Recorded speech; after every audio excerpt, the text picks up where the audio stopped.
Day of Confinement is a game created by the evil gods of the universe to kill time. 20 years ago, this game known as Day of Confinement suddenly descended upon Earth, bringing huge disasters and opportunities to humanity. Humans on Earth are randomly selected and forced to participate in this game. This game is composed of dungeons with varying difficulties and rules. But what remains the same is that clearing a dungeon allows one to obtain powerful cards that can change their life, and the losers must pay the price with their own lives, remaining in the game forever. Everyone thinks they can defeat the boss, obtain S-rank cards, and become the final winner. But in the end, there was only one who survived the cruel game. He once believed that as long as he kept clearing stages, conquering dungeons, defeating bosses, and growing stronger, he could obtain everything he wanted. Only now did he finally understand that the ultimate ending of the game was to become a god. But this wasn't the ending he truly wanted. Therefore, he gave up on becoming one of the evil gods. A massive red creature appeared, its body a twisted mass of fleshy tendrils with several glowing eerie eyes staring from the darkness. Then it suddenly spoke to Luoshi, calling him Earth's only clearer and the strongest player of the confinement game. It tempted him, saying that if he becomes one of them, he can gain eternal life and endless lifespan. It told him that by joining them, he would obtain supreme divine power and dominate everything in the universe. It reminded him that on this planet, only the strongest player, him, the sole survivor, possesses this qualification. This creature asked if he was willing to give up the qualification to become a god. Sure answered that he was sure. He made the most rational decisions in every dungeon and became the sole game clearer. But along this path, he lost far too much. He lost his mother, his friends, and the person he loved. All of them lost their lives in this game. The red creature grew curious about what he truly wanted. He answered that he wanted a peaceful and boring daily life, a world where the people important to him were all living safely. He imagined his mother calling him to eat, his friend happily bringing him something, and his girlfriend making plans for their date. His heart ached as these memories resurfaced because all of them were destroyed by these gods. The god then made him watch as they shattered the planet that carried all his memories. But what happens next is where everything changes. She took out a card. He wasn't affected by their boring threats. He calmly told the creature that he would be back. He knew that this S card, number 005, held a power that even this god could not control. He even remarked that those gods had actually created something impressive. But what exactly is this card capable of? Internally, he felt relieved that he had kept this card all this time. This was his one chance to make up for his regrets and let everyone live again. He used the S-rank time reversal card. It resets time itself. Everything returns to its original state and all memories are erased except for the user. Complete restart. A second chance to rewrite destiny. The god didn't expect that she had actually obtained this card. He found the situation amusing. Now it was even more interested in she. It began to look forward to the next time they would meet. The card's effect activated and time reversal began. Sure warned the god to wash their necks clean and wait for his return. Because the next time they meet, he will personally destroy them. This time, he won't let them take everything from him again. Time continued to rewind until he finally opened his eyes. He shot up gasping for air, and after calming down, he realized he really came back. Seeing the hospital gown on his body, he quickly guessed that he was in Qingshan City Psychiatric Hospital. His mother walked in and gently asked if he had seen those bad things again. She told him not to be afraid. He froze the moment he saw her. In his previous life, after being dragged into the Day of Confinement game, he never saw his mother conscious again. Her mind had been trapped inside the game forever, while her real body became nothing more than a vegetable. The last time she spoke to him like this was years ago, so he hugged her tightly and told her how much he missed her. She became confused and flustered. She told him that she had always been there. Deep down, she even wondered if his condition had gotten worse again. The MC is Luoshi, a patient in Qingshan City Psychiatric Hospital. Since childhood, he has suffered from severe dissociative identity disorder, commonly known as multiple personality schizophrenia. But what if none of it was just an illness? In fact, there really have been several people talking in his head. He knew it wasn't just random noise, but no one around him ever believed him. Because of this illness, he was stuck in a hospital bed, unable to work, unable to live normally, even unable to fall in love. But none of that matters to him now. A simple, peaceful life where everyone is alive. That's the life he had been dreaming of day and night. But he doesn't have much time left. He checked the time on his phone. It read 17:26. He clearly remembered that the descent of Day of Confinement happens on February 23rd at exactly 6 p.m. That leaves him with only 34 minutes of freedom, and every second counts. The game forcibly drags the player's consciousness into its world. Once pulled in, if you fail to clear it, you can never return. And if you die inside, your body in reality becomes a brain-dead vegetable. The very first time someone is pulled in, they are guaranteed to enter an E-rank starter dungeon. As for these starter dungeons, aside from a few tricky ones, most are actually easy as long as you know the hidden rules. With his speed, he could finish writing everything in just 10 minutes. He needs to write it in a way his mother can understand. Only then can she remember the rules and increase her chances of surviving. And he has to prepare 2 copies because Qingzai will be arriving soon. This is the only way to save them. His mother told him it was fine to write, but he shouldn't push himself too hard. The doctor said he still needed rest. After that, she went downstairs to throw out the trash and gently closed the door behind her. She had been like this since he was a child. His father once wanted to abandon him, but his mother refused and insisted on getting him treated. After draining all their savings, his father still chose to leave, abandoning both him and his mother. From then on, his mother raised him alone. Even after exhausting days at work, she still took the time to teach him how to read. Back then, he didn't understand how much she endured. Only after losing everything did he realize that he had already been given everything from the very start. The door suddenly opened. This time it was his friend, Qing. He brought a bag of Shi's favorite tangerines. Shi greeted him, saying it had been a long time. Qing looked confused. To him, it hadn't been long at all. He had just visited 3 days ago. This buzz-cut guy was Shi's only friend. When they were young, they lived in the same community. Back then, people who heard about his illness warned their kids to stay away from him. Some even bullied him just to prove how brave they were. He never understood why. That was how he met Qing. When he was being bullied, Qing stepped in and protected him. Then he simply declared that Shi was his friend. From that moment on, everything changed. But in Shi's previous life, Qing died miserably in a dungeon, sacrificing himself just to help him clear the game. Qing's last words were simple. He told Shi to keep living and win the game. So in this life, Shi swore he would never let that tragedy happen again. Qing asked what he was writing. He thought it was a novel and wanted to take a look. Shi told him it was a dungeon clearing strategy guide. Qing was confused. He asked if the doctor really allowed him to play games. He got worried since they said games could worsen his condition. She calmly replied that this was a game that had to be played. Qing suddenly lit up. He assumed it must be some kind of AAA masterpiece, so good that it had to be played no matter what anyone said. She confirmed it. He told him he was almost done writing and asked him to read it carefully. Then he instructed Qing to find his mother and make her read the other copy. Qing was surprised that even his mother would be playing. She told him not to worry about the details and just focus on reading it properly.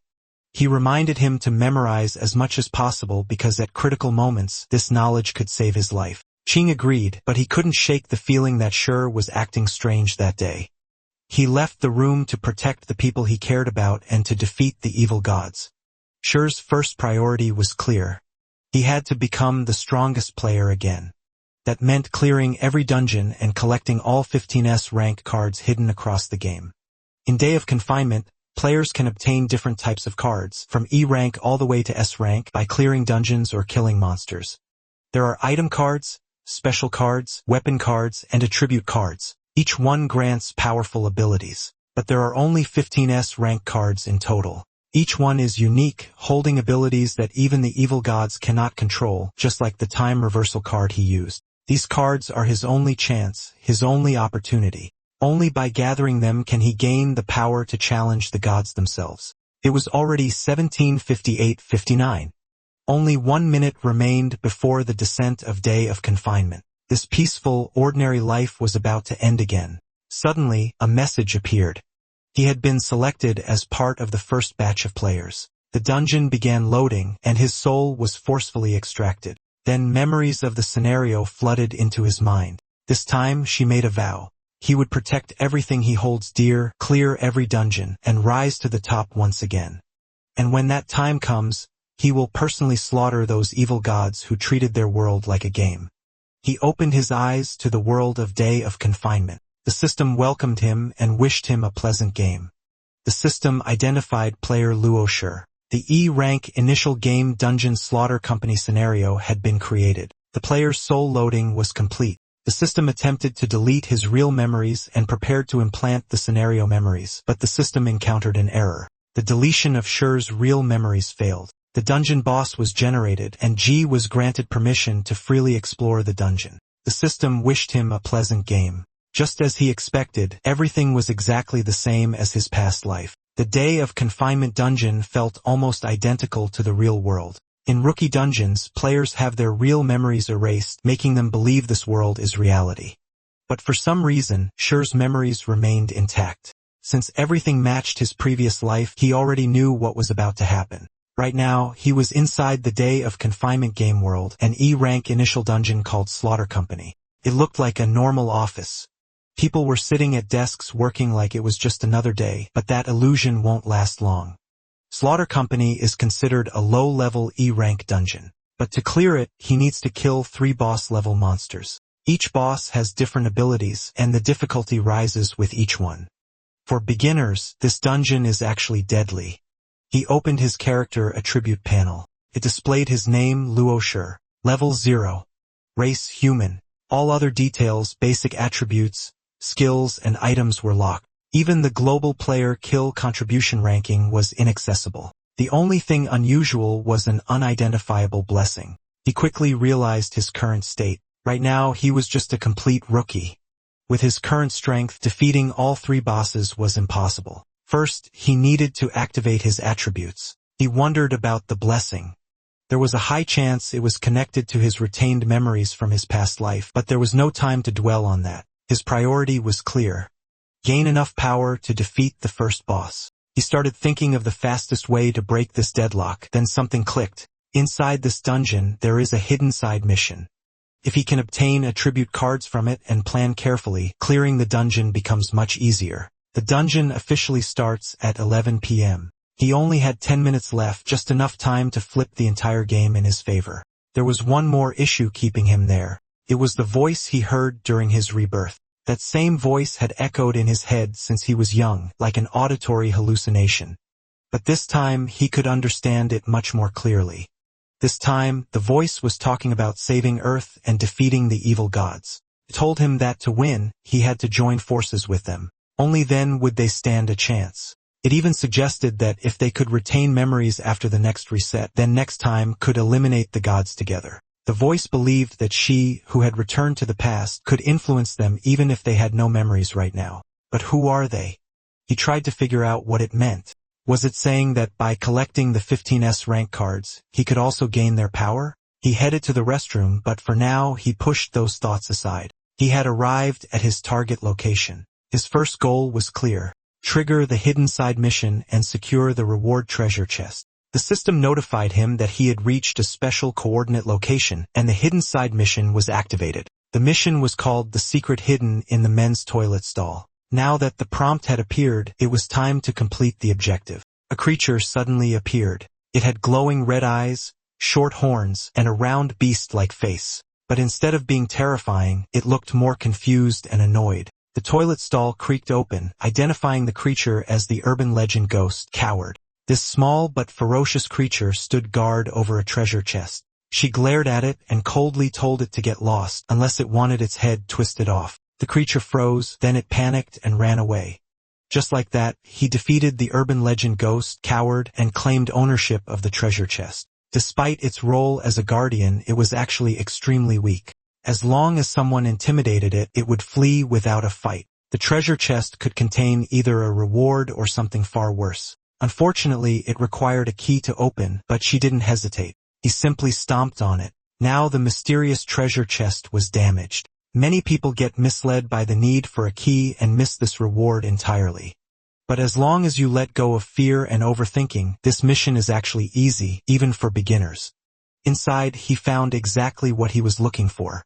The treasure chest contained 3 items, an E-rank stamina card, an E-rank agility card, and an E-rank strength card.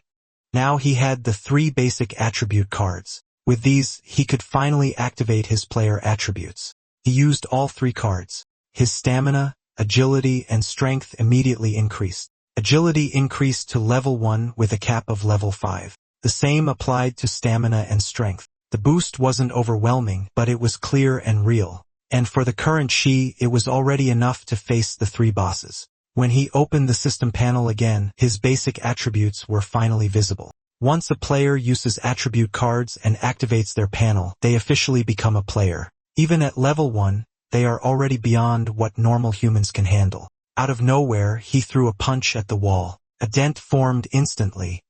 With these stats and his past life combat experience, clearing this dungeon was now relatively easy. But he knew this was nowhere near enough. If he wanted to defeat those gods and protect everything this time, he had to use every advantage he could get, including the power behind that mysterious voice in his head. So he decided to investigate the unidentifiable blessing first. He called out, asking if the one who gave him the blessing was the same entity behind the voices. He demanded an answer. Even though he knew, there was almost no chance they would respond. Suddenly, a voice answered, told him that it depends on him. A massive shadow appeared. His guard instantly went up. He scanned his surroundings and then he saw them. Silhouettes surrounding him from all sides. They told him they had been watching him all along. He asked who they were and why they helped him. They didn't give a direct answer. Instead, they told him if he wants their help, he has to prove his value first. They told him to go fight. Time was almost up. Shur didn't hesitate. If gaining their power meant a better chance at defeating the gods, then he would prove himself. The system announced that the countdown was about to end.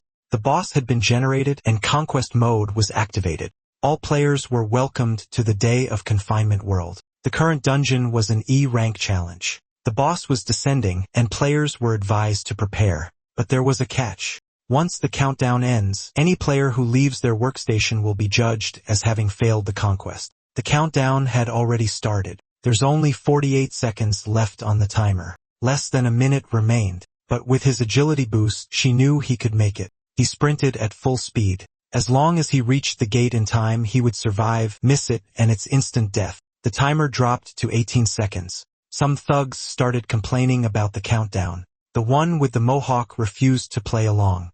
The bald, chubby thug beside him even threatened to smash everything if they weren't released. She ran straight past them, just as expected. No matter when, there are always idiots who fail to understand the situation. The timer hit 0. She made it inside safely. Meanwhile, the ones who stepped outside, their heads exploded. Blood splattered across the floor and windows. Everyone froze in shock. Fear spread instantly as they realized this game is real. In this place, if you don't follow the rules, you die. The gates slammed shut behind them, and the atmosphere instantly changed. Something worse was coming. A warning message appeared. The boss of this level was about to spawn. Players were advised to find weapons nearby and prepare to face the E-rank boss. Cleaner squad. People couldn't accept it. They shouted, demanded answers, begged to be let out. Then several silhouettes appeared, laughing. The first boss had arrived. To clear this dungeon, all bosses must be defeated. The cleaners began their work. At the front was the cleaning captain level 2, an E-rank boss. It had level 1 stamina, level 2 agility, and level 4 strength. The skill boost was level 2. It wielded a steel broom and a sharp dustpan, both E-rank weapons. Its skill, cleaning specialization, increases its strength by 1 level when using cleaning tools. Behind it were the general cleaners, level 1 E-rank monsters. Each had level 1 stamina, agility, and strength. They carried steel brooms as weapons but had no special skills. And this is just the first boss. One person asked what kind of monsters these were and what E-rank even meant. A muscular man stepped forward and told everyone not to be afraid. He confidently said he would take them down with his bare hands. His tone was full of arrogance. She immediately warned him not to go. He told him these things cannot be judged by common sense and advised him not to act recklessly. Even if those monsters were only level 1, as long as their attributes were above 0, they were already beyond what a normal human could handle. Thinking he could defeat a boss with brute force alone was pure fantasy. The man snapped back at him, telling him to shut up, especially since she was the last one who barely made it inside earlier. He believed Shur only survived because of luck and that he had no right to give advice. This muscular guy had played plenty of games before. He noticed that the leaderboard was based on global kill contribution points, not just kills, and it was still locked. In his mind, as long as he landed the first hit, he could secure a high rank. He also believed that a game this dangerous must come with huge rewards. He was already imagining becoming a billionaire after returning to reality. Wealth, luxury, women, mansions, everything waiting for him, so he charged in.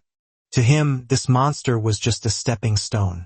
But in the next instant, the cleaning captain swung, and his head was cut clean off. It rolled across the floor. Everyone froze in horror. Then chaos broke out. The cleaning squad began their work. People ran in panic, screaming, trying to escape, but there was nowhere to run. They begged to be released, but it was already too late. Of them had already been hit. Sure moved. He stepped in and punched a general cleaner, declaring that its opponent was now him. Had increases strength by 1 if it's level 5 or below. The cleaner was sent flying and slammed into the wall. She shouted to the others that if they wanted to survive, there was only one way: kill the boss.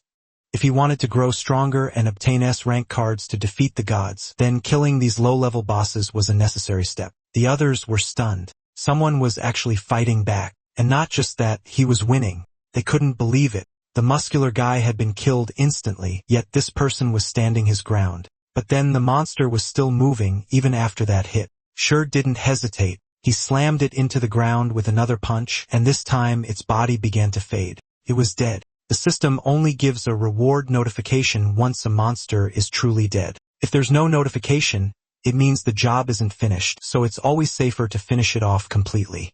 From this kill, she obtained a steel broom, an E-rank weapon that increases strength by +1. The system also displayed that he killed a level 1 cleaning worker and received a strength card, an E-rank card that increases strength by 1 if it's level 5 or below.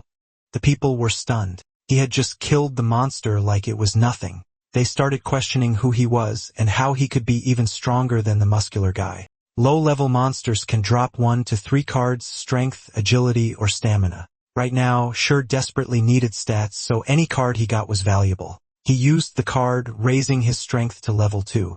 Another general cleaner approached him. It was an E-rank monster with level 1 strength. In the world of Day of Confinement, once a player's stats are activated, even a 1-level difference creates a huge gap. Sure now had level 2 strength plus an additional +1 from his weapon. The monster attacked, but it stood no chance. Sure swung his steel broom and killed it instantly. This time, he received another strength card, an E-rank card that increases strength by 1 if it's level 5 or below. With that, his strength reached level 3.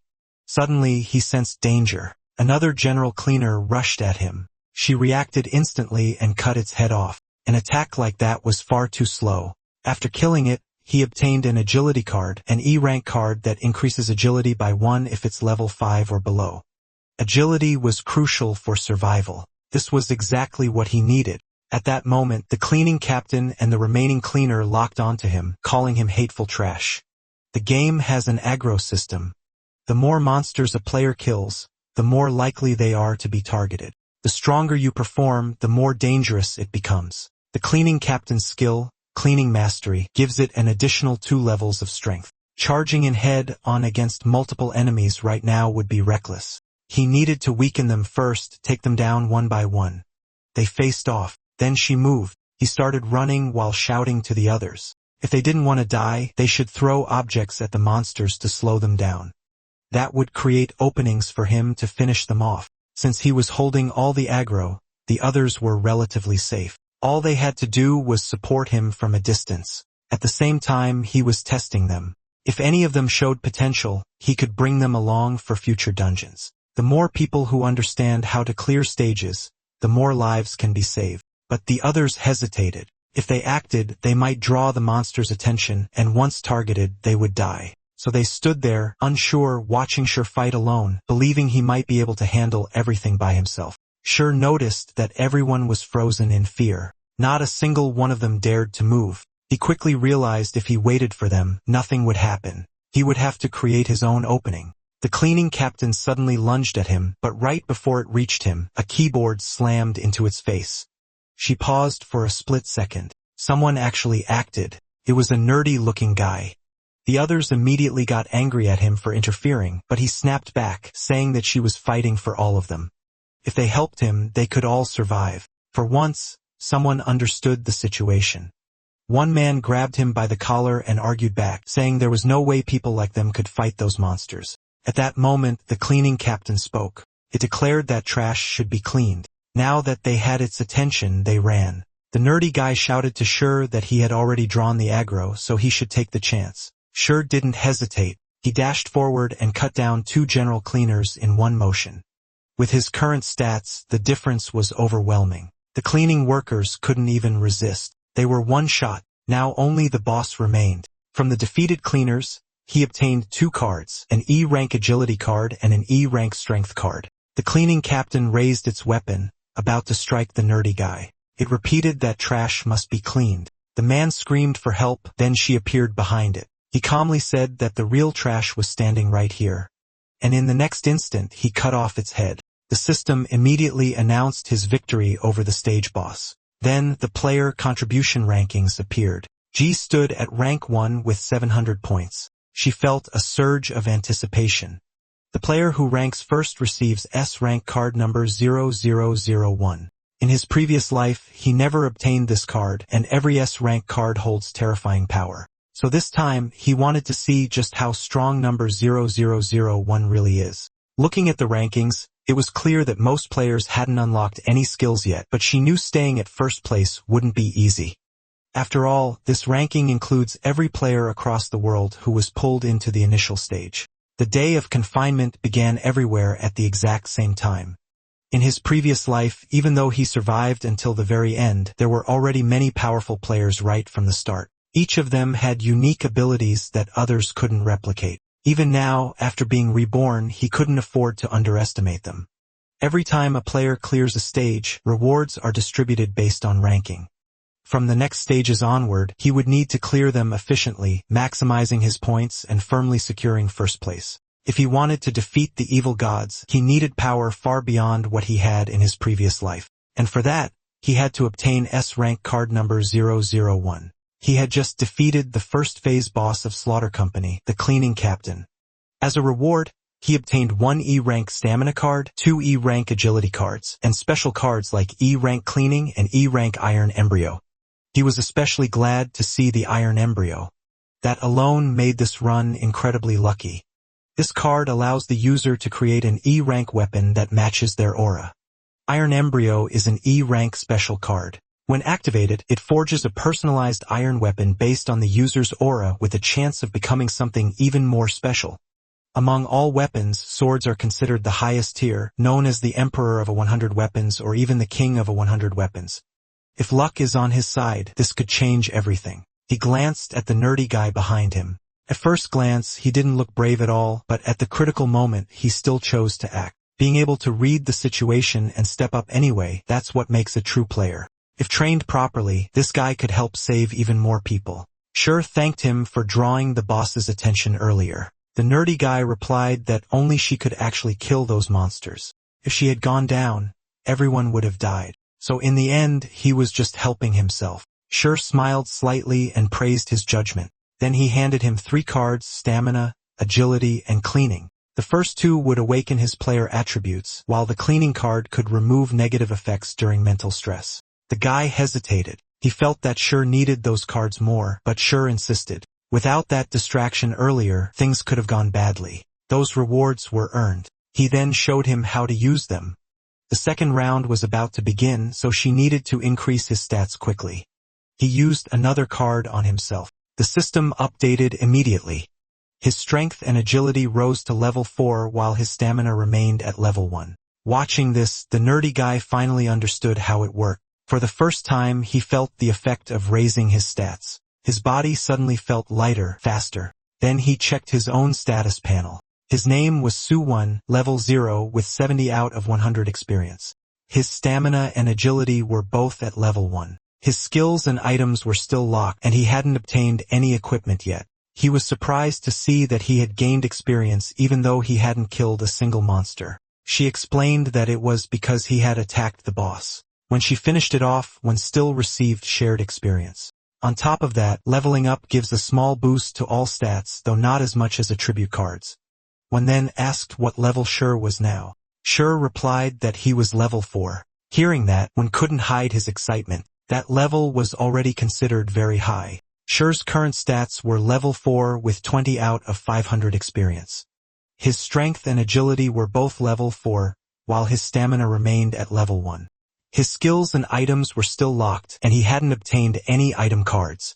Back in his previous life, he had never received a random card like this. So now he was curious what kind of weapon his aura would create. The orb in his hand began to shift. Slowly, it took form. A blue vein sword appeared, a sword-type weapon. Growth type, final grade, unknown. Current grade E. Its exclusive skill was Sky-Rending Slash. Each attack builds blood energy inside the blade. Once all nodes turn completely red, it can unleash a powerful sword wave. Its special trait, every 10 levels it grants a random new skill. The weapon is permanently bound to the wielder through a soul brand, meaning it cannot be lost, stolen, traded, or dropped even after death. She was satisfied. A growth-type sword was already a great pull, and the fact that it came with a skill made it extremely rare. Even if it was only E rank now, once fully charged, it could rival C rank combat power. When stared at him in disbelief, calling something like that not bad made him realize that she was on a completely different level. In his previous life, she wielded an S-rank weapon, the Flame Dragon Shadow. Compared to that, this sword still had a long way to go. But since it could evolve, its future potential was limitless. The system announced that all players had cleared the first stage, Cleaning Crew. Immediately after the second stage was revealed, Staff Cafeteria. All players were instructed to head to the second floor and enter the cafeteria. Anyone who failed to arrive before the countdown ended would be eliminated. The timer started at 5 minutes. Everything was exactly the same as his previous life. Back then, he was just a helpless beginner. Nothing like who he was now. Sure asked one if he wanted to come with him. One hesitated for a moment, asking if he really could. Sure needed people like him, those who could think. It would help him clear stages faster and support his plans later on. One had already proven he qualified. One agreed without hesitation. He said he was willing to follow him. Sure nodded and brought him along. Meanwhile, the others started speaking up. Some begged to join. Some rich individuals even offered money. Others said they would do anything as long as she would take them with him. Then a group of bullies blocked his path. They argued that since she had the power to save people, he should take everyone along. They accused him of being selfish, even saying he treated their lives as worthless. She's expression turned cold. He told them that if they kept blocking his way, he wouldn't mind treating them like monsters too. The group immediately backed off. The others could only stare. The look in his eyes was enough to silence everyone. When quietly asked if he really wasn't going to bring them, she replied that by killing the boss, he had already saved them, but they lacked the courage to act. Bringing them along would only slow him down later. He wasn't here to save everyone. He wasn't that kind of hero. If anything, he was selfish. All he wanted was to save the people he cared about. When understood, he promised that he would do his best and never become a burden. She gave him a quick briefing. The next boss would be the chef. There would likely be mental corruption involved. If he couldn't endure it, he should immediately use the cleaning card. When imagined it as some kind of debuff skill, they arrived at the staff cafeteria and were instructed to take a seat to begin the second phase. When noticed the smell, it was surprisingly good. For a moment, he thought maybe there wasn't any danger yet. Then a black shadow surrounded by red mist appeared, calmly announced, 1 minute remaining. One felt a chill run down his spine. She explained that those figures were executioners, the ones who deal with latecomers. One quickly connected it to what happened earlier when players who failed to enter the office on time had their heads blown off. She chose a seat. They were the first to arrive. Gwyn found it strange. The distance between the office and the cafeteria wasn't far at all, so there was no reason for people to be late. She calmly explained that those who make the right decision quickly will always make it in time. But most people hesitate. They waste precious seconds worrying about things that don't matter. Only at the very last moment do they finally choose the correct option they were afraid to face. 52 seconds remained. Just as she predicted, people started rushing in. Regret was written all over their faces. They had wasted time upstairs debating whether to move or not. One of them shouted to stop thinking and just go inside or they die. But for some, it was already too late and they knew it. 10 seconds left. Those who made it in felt a wave of relief. They scrambled to find seats. The countdown ended. The last man barely made it inside. He was breathing heavily, completely exhausted. He thought he was safe as long as he wasn't outside, but in the next instant the executioner moved and cut him down. Time was up. He didn't make it. Everyone froze. They thought that thing was the boss of this stage. The realization hit them hard. If they hadn't hesitated earlier, that wouldn't have happened. Then the real boss appeared, the chef, a black humanoid figure surrounded by red mist pushing a cart with a massive pot. It began serving the food. Each person received a portion. The meal was horrifying, a sickly green substance with shapes that looked like eyeballs and fingers. When felt his stomach turn, he realized those were the monsters from earlier. A system effect activated. Anyone who looked directly at the meal received a mental corruption debuff. Strength and agility dropped by 20% and spirit dropped by 30%. One was shocked. The debuff was real, 3 stats dropping at once. The situation had just become far more dangerous, but it didn't stop there. The system announced that all players must consume their meal. Wasting food would result in punishment from the chef. Leaving it untouched would continuously reduce spirit by 10% per minute. If spirit reached 0, the player would mentally collapse and be eliminated. They had 7 minutes. When was stuck. If they waste it, they die. If they don't eat, they still die. There was no real choice. But how were they supposed to swallow something like that? Compared to this, the first stage felt easy. He started to feel despair creeping in. She remained calm. He told Wen that even though the second stage was more dangerous, there was still a way to clear it, and he already knew how. Wen felt relieved hearing that she already had a plan to clear the stage. He told him that if there was anything he could do, he was ready. She simply told him to stay put and wait. He also reminded him that if his spirit dropped too low, he should use the cleaning card to remove the debuff and stay conscious. And when the time comes, he would call him. The system notified that mental pollution was still active and his spirit was continuously decreasing. His current spirit was at 70% and he had 6 minutes and 59 seconds before total collapse. Wen complained that just looking at the food was already draining his strength. A woman at the nearby table struggled not to throw up. She panicked, realizing they only had 7 minutes. If they didn't eat, they would lose their minds. The man across from her questioned if they really had to eat something like that. She understood the situation clearly. With their attributes reduced by mental pollution, fighting the 4 chef monsters head-on was basically impossible. The normal way to clear the stage was simple. Eat the meal, lower the chef's guard, then have everyone team up and kill them together.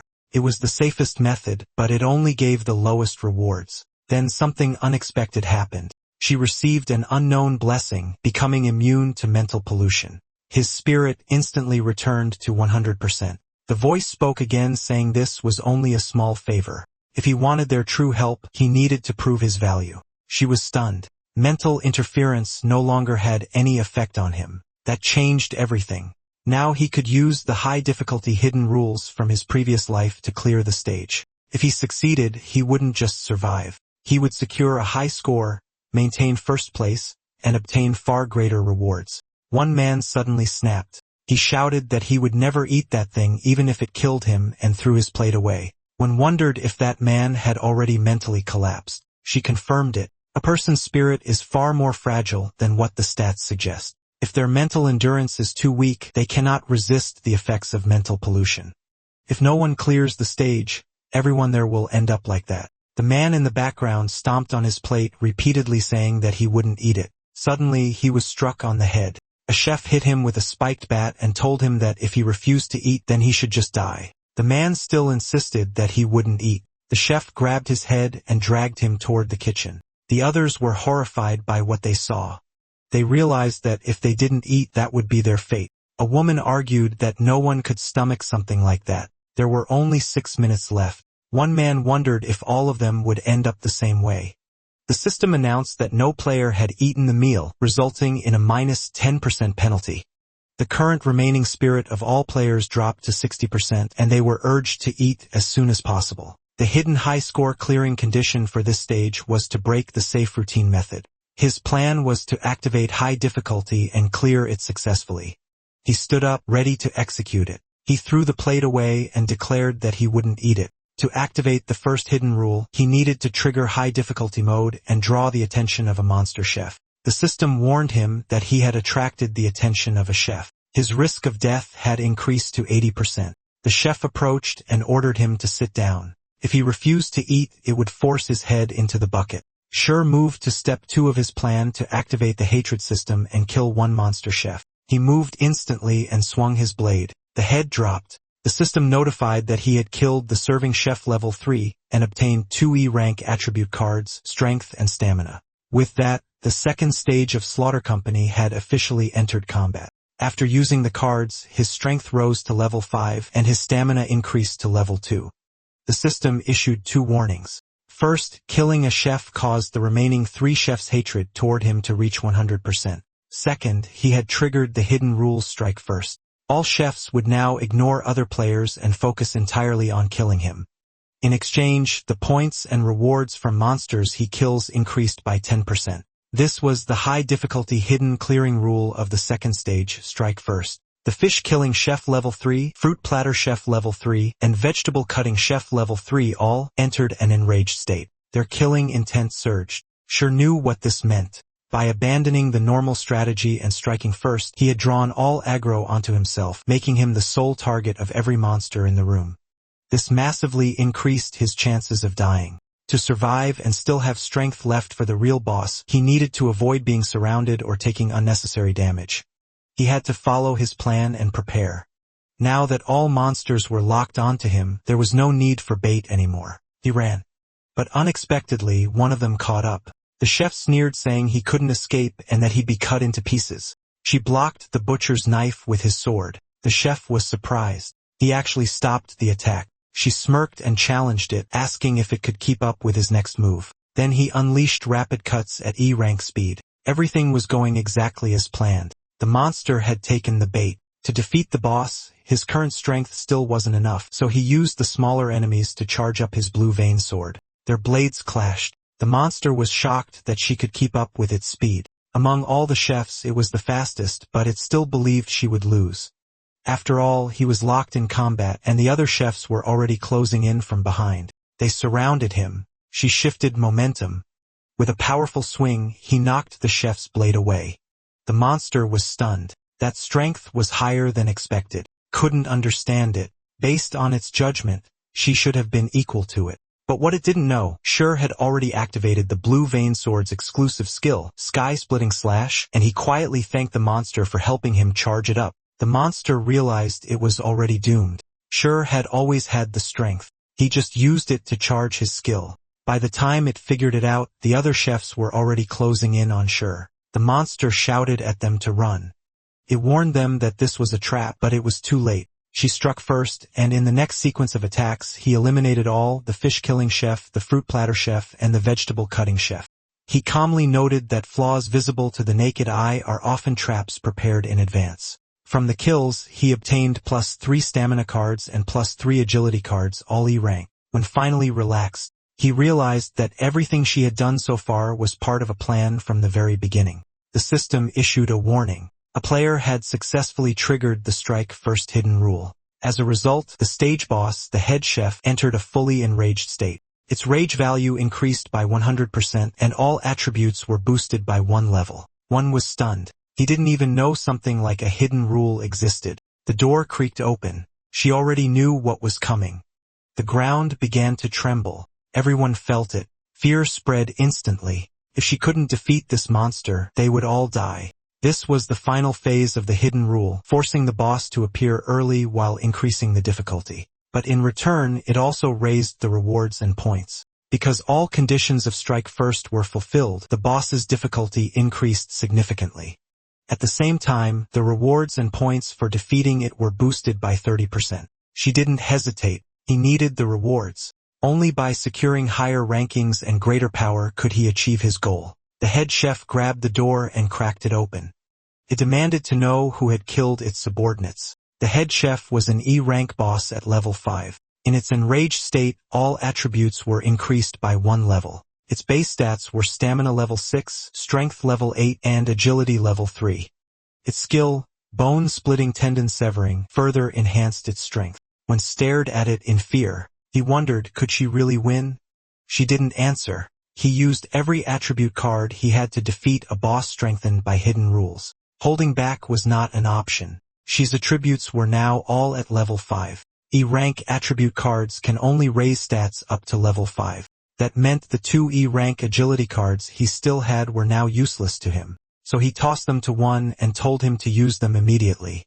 When activated the cards, his agility rose to level 3 while his stamina remained at level 1. The others who saw this instantly regretted their earlier hesitation. If they had acted sooner, they could have gained attribute cards too. Some began wondering what exactly those cards could do and whether they increased their chances of survival. The head chef roared again, demanding to know who killed its subordinates. The sheer force of its voice made people tremble. Just hearing it made resistance feel impossible. They couldn't even imagine how someone could fight something like that. But when noticed something, even under that pressure, he wasn't affected. The attribute cards had strengthened him enough to resist the fear. The head chef lost patience. It threatened to chop off everyone's heads if no one answered. Panic spread. People started running. Then someone stepped forward. It was she. He blocked the head chef's blade. The boss was momentarily stunned. She calmly admitted it. He was the one who killed them. The head chef's expression twisted with rage. It declared that this ingredient would suffer the most painful death. It would keep his head intact so he could watch everyone else die first. She didn't flinch. He replied that before any of that happens, he would cut off its head. The head chef laughed and told him to prove it. Their clash began. The fight exploded instantly. Blades collided, force meeting force. The entire area shook from the impact. When the dust settled, one frantically searched for Sure. Deep down, he thought the outcome was obvious. Against level 8 strength, no one could survive a direct clash. Then Sure spoke. He was fine. He even joked that it had been a while since someone called him boss. Back in his previous life, during the day of confinement, he had also formed a team. Those people trusted him and willingly called him their leader. But in the end, every single one of them died. Only he survived. And for the longest time, he couldn't understand why. The head chef charged again, calling him a short ingredient, ready to cut him down. Back then, didn't understand, but now he finally did. The blade came down. Sure parried it. The head chef froze for a moment. Sure's speed had suddenly increased, then it realized he had been holding back all along. She was thinking that the reason he survived until the very end was because he never hesitated, because compared to everyone else, he wanted to win more than anyone. So he struck and cut down the head chef. People who truly want to win will do whatever it takes. But after reaching the end once, she realized something. Winning alone wasn't enough. After winning, what he truly wanted was to protect everyone, to protect the life he cherished, to return to a normal world. The system confirmed it. He had defeated the Stage 2 boss of Slaughter Company, the head chef. Rewards were now available. Since he activated the hidden rule strike first, all rewards were increased by 30%. He received E-rank strength, stamina, and agility cards. These attribute cards could now raise stats up to level 10, increasing each by 1 level. He also obtained a special E-rank card, Memory, which could restore real memories. On top of that, he gained a special bonus reward, Head Chef Surprise Buff. Once activated, it randomly boosts one attribute by 3 levels for 10 minutes. If he hadn't triggered the hidden rule, he would have only received the memory card. The rest were bonus rewards. Even his contribution points had increased significantly. He checked the rankings. She remained in first place with 1,700 contribution points. Han Sun-hai followed in second with 300. Lu Yen was third with 260. Yun Yen came fourth with 220, and beyond them, no one else came close. Just like in his previous life, they were all there. Even though their points were far behind his, these were not ordinary players. They were prodigies. In the future, they would become the backbone of humanity's resistance against day of confinement. But she knew the truth. The evil gods would never allow players to grow unchecked. They would create increasingly brutal stages. In his previous life, it was one of those vicious dungeons that wiped out most of humanity's strongest players. This time, when that stage appears, he will take that S-rank card meant to counter it. And he looked forward to meeting them again because to him, they were his former rivals. The system announced that Stage 2, Staff Cafeteria, had been cleared. The final stage was revealed. Rush out of the company. All players were instructed to head to the ground floor lobby immediately. Anyone who failed to arrive before the countdown ended would be eliminated. The hardest stage was about to begin. Sure turned to one and told him they were leaving. One felt nervous, but after a moment he spoke. He said he had something to give Sure, and slowly he reached out his hand. She was confused why one was handing him tissues. One said it wasn't much. He just found them in the dining area earlier and thought she could at least wipe his face. He added that he felt useless. If he could just do a little more, maybe she wouldn't have to carry everything alone. She paused for a moment. Then he realized that most people in this world are still kind. He told one that he was already very useful. One was visibly moved. Meanwhile, soldier-like monsters began gathering, as if preparing for their arrival. The captain gave an order. He told everyone to eat them all. After the countdown ends, players who have not arrived at the lobby will be judged as failed. Countdown is at 4:36. When asked if he relied on agility to defeat the head chef, he wondered if having higher attribute levels meant a person could easily overpower monsters. Sure explained that it depends on the individual's base ability. Humans are different. Some are naturally athletic, while others are more intellectual. When felt discouraged, he realized that someone like him, even with agility level 5, might still struggle to dodge attacks. Then he looked at Sure with admiration. He assumed Sure must have had a background like special forces or something similar. They arrived at the location. Sure told one to stay there and wait for the other players. He instructed him to warn everyone not to think about running away. He then revealed the most important hidden rule of the next stage. If they try to run, they will automatically be judged as failed. Even if the main gate opens, escape is impossible. One became worried. He asked if she was really going alone to deal with the next wave of monsters. Those enemies sounded far too dangerous. When promised that he would pass on the hidden rule, deep down he was moved. Even someone like him was being trusted. To him she felt both strong and kind. In reality, having teammates in the next stage would activate another hidden rule, making the conquest easier. There were other hidden conditions as well, but with his current level, clearing it alone was impossible. To be safe, he needed to find the player with the highest combat power in this dungeon. The third stage of Slaughter Company requires fighting 10 level 5 security guards along with a level 7 security captain in the lobby. Their strength far exceeds the enemies from the second stage. From his past experience, teamwork was the only way to clear this stage. Fighting alone would only lead to being surrounded and killed. As he walked down the stairs, someone called out to him. She smiled. This was exactly the person he was looking for. In his previous life, this man was extremely famous. The 3-star stages of Slaughter Company are incredibly difficult. Back then, success was not just about understanding hidden rules. It was also because of this man who carried the team as its core fighter. His name is Su Zhengyang. In Xi's previous life, he stood out even more than Xi himself. Zhengyang confirmed that she was the one who told that 4-eyed shorty to warn them not to run.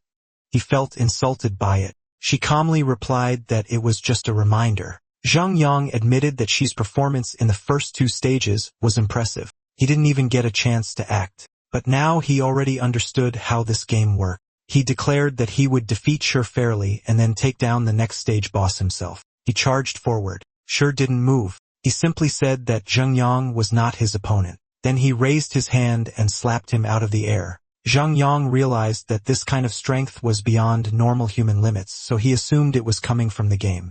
She confirmed it. He told him that the next stage would be extremely tricky, and if Zhang Yang was willing to team up, he would give him 3 attribute cards. Zhang Yang asked what made him so sure that he would agree. Ji answered that it was because of a card he was about to show him. He activated it on Zhang Yang. It was the memory card. One of the biggest difficulties of Slaughter Company is that it erases real-world memories. Without memories, people lose their emotional anchors. Without those, there is no weakness to exploit, but more importantly, no way to unite. Sure realized long ago that the gods understood human nature far too well. Fortunately, the memory card restores those lost memories. In his past life, she had seen Zhang Yong's weakness. That was why he was certain this would work. Zhang Yong suddenly saw a memory, a child, Zhang Yu. That single image was enough. He immediately knew that he had to survive. Someone was still waiting for him outside. He looked at Sure and asked if teaming up would really allow them to clear the stage. Sure answered without hesitation. It was possible. Then he handed him more attribute cards. Zheng Yong accepted them. He said he would remember this favor. His strength, stamina, and agility all rose to level 1. Shi quickly explained the plan. He needed Zheng Yong to hold back part of the enemies while he dealt with the rest. Zheng Yang agreed. Shi then used his E+ rank strength cards along with the head chef's surprise buff. His strength rose to level 7. Even at level 7, it still wasn't enough to comfortably face the next boss. To be safe, he would need at least level 9 strength. Everything now depended on the buff. The head chef's surprise buff activated. His strength increased by another 3 levels. Duration, 10 minutes. She knew the stage would be manageable now. There was still one more hidden rule that could push his strength even higher. The head chef's reward turned out to be extremely valuable. They arrived at the monster's territory. The security monsters were surprised. Only 2 people had shown up. They assumed the others were hiding. One of them mocked how thin they looked, saying there was barely any meat on them. Another laughed, wondering how many hits from their batons they could survive. Zheng Yong felt the pressure immediately. It was his first time facing monsters directly like this. The killing intent in the air was overwhelming. For a moment, he doubted whether the 2 of them could really win. She stepped forward and declared that the 2 of them were enough to kill every single one of them. Zheng Yong looked at him. There was no fear in Shi's eyes, so he steadied himself and chose to stand firm. The system announced that they had arrived at the ground floor lobby ahead of time and had initiated combat against the security team. The hidden rule reward of courage was activated. Both Shi and Zheng Yong received an additional +1 strength boost. For a brief moment, Shi's strength reached level 11. The head chef's surprise buff had taken effect, boosting his strength by 3 levels. His stamina and agility remained at level 5. Meanwhile, Zheng Yong's strength was at level 2, with stamina and agility both at level 1. Now that his power had risen to that level, Shi stepped forward and declared himself the boss of this stage. She charged ahead, and Zheng Yong told him to stop. Zheng Yong thought it was too rash. When he fought in underground boxing matches, he often faced opponents whose backgrounds he couldn't read clearly, and he believed that the best strategy in a situation like this was to observe the opponent's movements carefully and then deliver a fatal blow. The monsters were determined to eat Shi. Young thought that rushing in like that without understanding the situation would cause him to suffer a big loss. The monsters looked down on them because they seemed weak. One monster decided to strike first, but she struck back.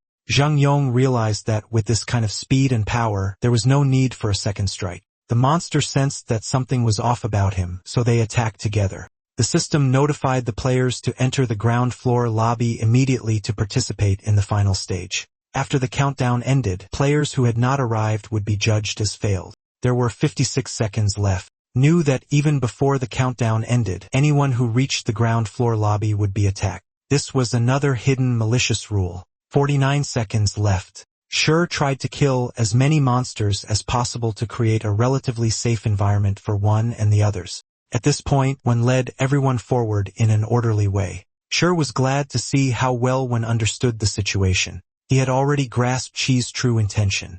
When Shi had deliberately stopped midway, one knew there was a reason. He understood that his role was to delay time and lead everyone in at the final moment. 12 seconds left. Meanwhile, Zheng Yong decided to step in and help Shi since the monster seemed weak. As if sensing his intent, Shi told him not to attack since his role was to protect the others. One monster realized Shi was too strong, so it ordered the others to attack weaker targets to recover. This became Zheng Yong's chance to act. The monster went after one first, but Zheng Yong grabbed its head and then he punched it. He wouldn't let it eat their people. He knew that she didn't like everyone, but since he wanted to save them, he knew he had his reasons. He realized that the monster was resisting strongly. He couldn't deal any damage at all. That made him wonder how she was doing it so easily. When told everyone not to move and not to attract the monster's attention, he trusted that the boss and the others would get them out. The crowd agreed with him. At this moment, they could only trust them. They cheered for Shi. The blue vein sword skill had finished charging. The leader of the monsters told the others to activate their skills and kill Shi in one move. Shi was thinking the same thing. He cut them all down in one strike. One and the others were amazed. They felt lucky to have someone like him with them. Zheng Yong wondered how Shi could be so powerful when even one monster had left him exhausted. She pointed his sword at one of the monsters and said, "It was next." It was the security captain, the final boss. It was level 7 with level 10 strength, level 7 agility, and level 8 stamina. Its health was at 100. The security captain said that killing someone like she would bring him pleasure. The crowd was terrified. With such stats, one wondered if she could win. In Shi's past life, defeating the security captain took many lives and a long time. He kept attacking, and this time he alone was enough. Before the security captain could even strike, Shi had already slashed it multiple times. His body was cut into pieces. At this point, Shi was level 8 with 200 out of 1000 experience. His strength rose to level 14, while his stamina and agility were at level 8. His learned skills were still locked. He held the blue vein sword and the head chef surprise buff. He also gained a reward of courage that increased his strength by 1 level along with an unidentifiable blessing. Every monster he defeated gave him E+ rank attribute cards. Combined with the 2 buffs, his strength reached level 14, greatly increasing his combat power. Now he enjoyed the benefit of taking all the experience and attribute cards alone. When he cleared this in his past life, he was only level 2. When realized that his boss was unbelievably strong, almost not human, the others began thinking about sticking close to someone like him. He watched Zhang Yong fight and expected the last monster to be defeated soon. Zhang Yong declared that his next punch would decide the winner. The monster said it would send him to his death, but suddenly she cut the monster down. He said there was no need to try so hard. Zhang Yong was stunned. He realized how powerless he was. The monster he struggled against was easily defeated by Shi. The system announced that everyone had successfully cleared the E-rank Rookie Dungeon Slaughter Company. The contribution leaderboard showed Shi at 99.9%, Zheng Yang at 0.075%, Wen at 0.025%, and the rest at 0%. Shi looked forward to what extra rewards he would receive for having 99.9 contribution. He ranked Dungeon Slaughter Company clearance reward settlement was in progress. The survival clearance reward was an E-rank all-attribute activation card given to all surviving players. Everything obtained in the dungeon could be brought into the real world. The other players were glad they received rewards too. It was valuable since surviving was not easy. Just like before, as long as one survived, they could obtain basic rewards. This kind of reward increased the chance of surviving the next dungeon. Shi knew that gaining powerful attributes could also lead people to commit evil acts in reality. In this life, he planned to establish the player management laws as soon as possible to control these sudden powers. To achieve this, he needed the support of those powerful figures in the real world. His ranking on the leaderboard would attract them to approach him. The World Player Contribution Leaderboard was released. She ranked first with 3,000 contribution points. Second place was Han Shunhai with 510. Third was Lu Yen with 490. And fourth was Yun Yen with 480. Since he led by a huge margin, he was confident that anyone could see he dominated this dangerous game. The cleared players received E-rank all attribute activation cards. Their attributes increased to level 1 in strength, agility, stamina, and mana. Everyone felt energized as if their bodies became lighter. One was happy to receive one. His attributes were now strength level 1, agility level 4, stamina level 2, and mana level 1. Jung Young realized that higher attributes made him much stronger. Meanwhile, she was level 8. His strength was level 15, agility level 9, stamina level 9, and mana level 1. He also had the head chef surprise buff with strength level 3, and the reward of courage with strength level 1. The stage contribution rewards varied depending on contribution. One expected that he wouldn't receive much since his contribution was low. Zhang Yong regretted not acting earlier to gain more contribution. Even she didn't know what reward he would receive. In his past life, he had never achieved such a high contribution. One had 0.025% contribution and received an E-rank strength attribute card. He didn't expect he could still gain attributes. Zhongyang had 0.075% contribution and received an E-rank strength attribute card and an E-rank stamina attribute card. He realized how useful contribution was. They knew Shi's contribution was extremely high, so they were curious about what kind of reward he would receive. She found it interesting.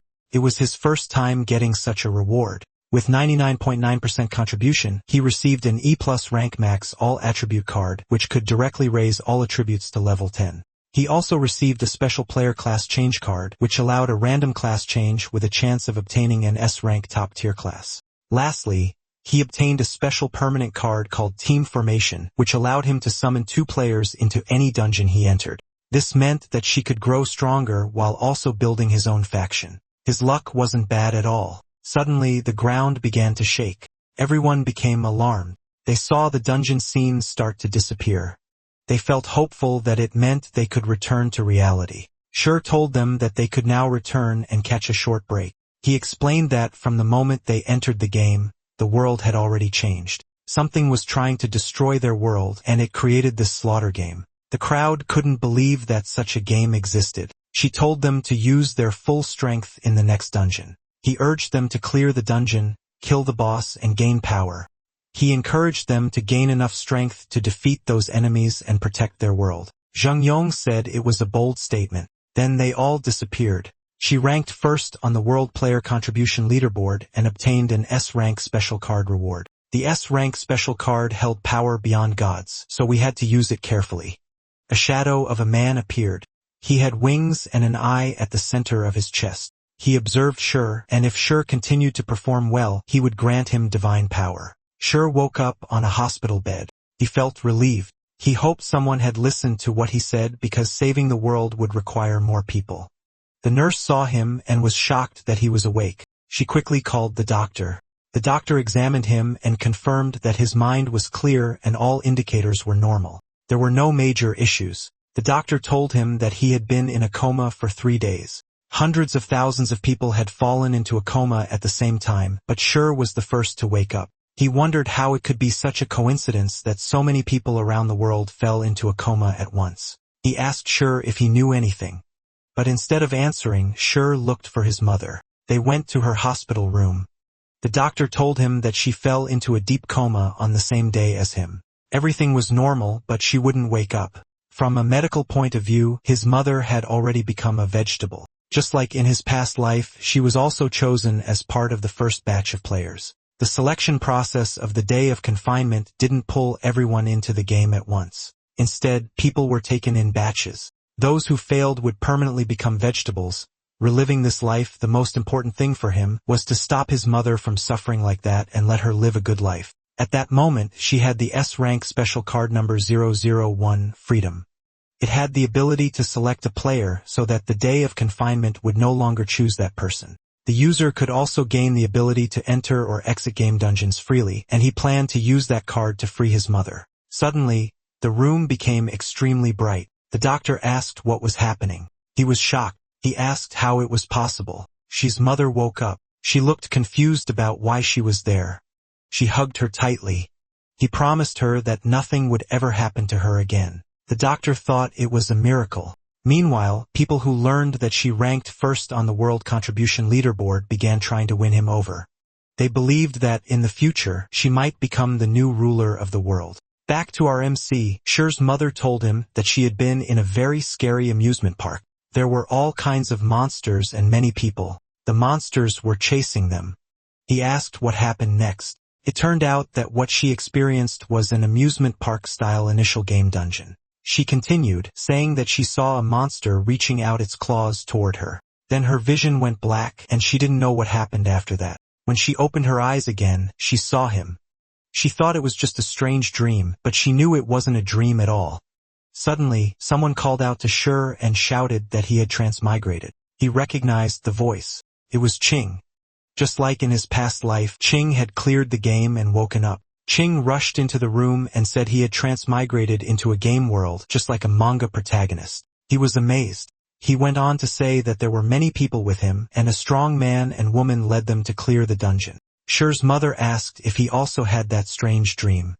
Shur noticed that Ching's childish behavior hadn't changed at all. She led him outside and told his mother to rest. They planned to talk outside. Ching asked if she didn't believe him. He insisted that everything he said was true.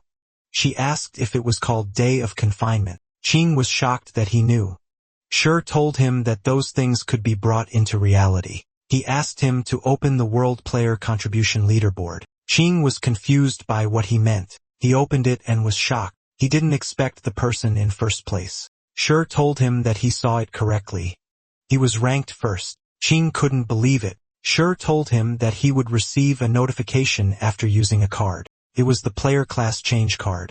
It activated. The classes in Day of Confinement were extremely powerful. Class change cards were rare and classes needed to be leveled up. At the early stage, classes were usually weak, but their potential was limitless, and there were 3 that were considered the strongest. One was the Elementalist, which could evolve into the 4 symbols ultimate, could control wind, fire, water, and lightning. Another was the Dragon Blood Descendant, which could evolve into the Black Flame Dragon King of Demise, could transform into a giant dragon and unleash destructive black flames. The last one was the Seeker of Wisdom, which could evolve into the Sage of Time Crossing, could control time and interfere with the timeline. This was the most powerful class and had never appeared before. Ji had only seen a few mentions of it in system messages in his past life. The class draw was random, so he was curious about what he would get. Then the words Apprentice of All Phenomena appeared on the screen. It was a class he had never heard of. In the status panel, he now had the class Apprentice of All Phenomena, but its grade was still unknown. His class talent was Resonance of Tools. It allowed him to perceive the logic flowing within all things. He could go beyond muscle memory and form a deep connection with tools, whether weapons or simple objects, reaching a state where his mind and technique moved as one. This class could also evolve. But to his surprise, it had 5 stages, while most classes only had 3. The difficulty of evolving it was far beyond anything he had ever seen. He became curious about what kind of power it would have at its final stage. Even as the former strongest player, he felt excited. Ching's jaw dropped when he saw the announcement that Shi had become the world's first class holder. He was completely stunned. Shi asked what he was trying to say. Ching suddenly clung to his leg and begged him to carry him. At that moment, the nurse walked in and asked if she had come at a bad time. She asked if something was wrong. He remembered that, in his past life, the nurse came to collect payment at this exact moment, and it caused him a lot of trouble. The nurse explained that the hospitalization fees his mother paid earlier in the year had already been used up. On top of that, his treatment fees had been overdue for more than a month. Ching quickly offered his card, saying he still had a few thousand left, but she told him there was no need. He would find another way.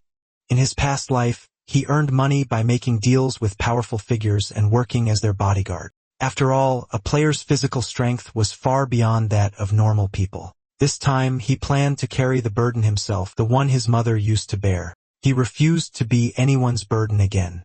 Just then, the nurse received a call. She answered it, and her expression changed instantly.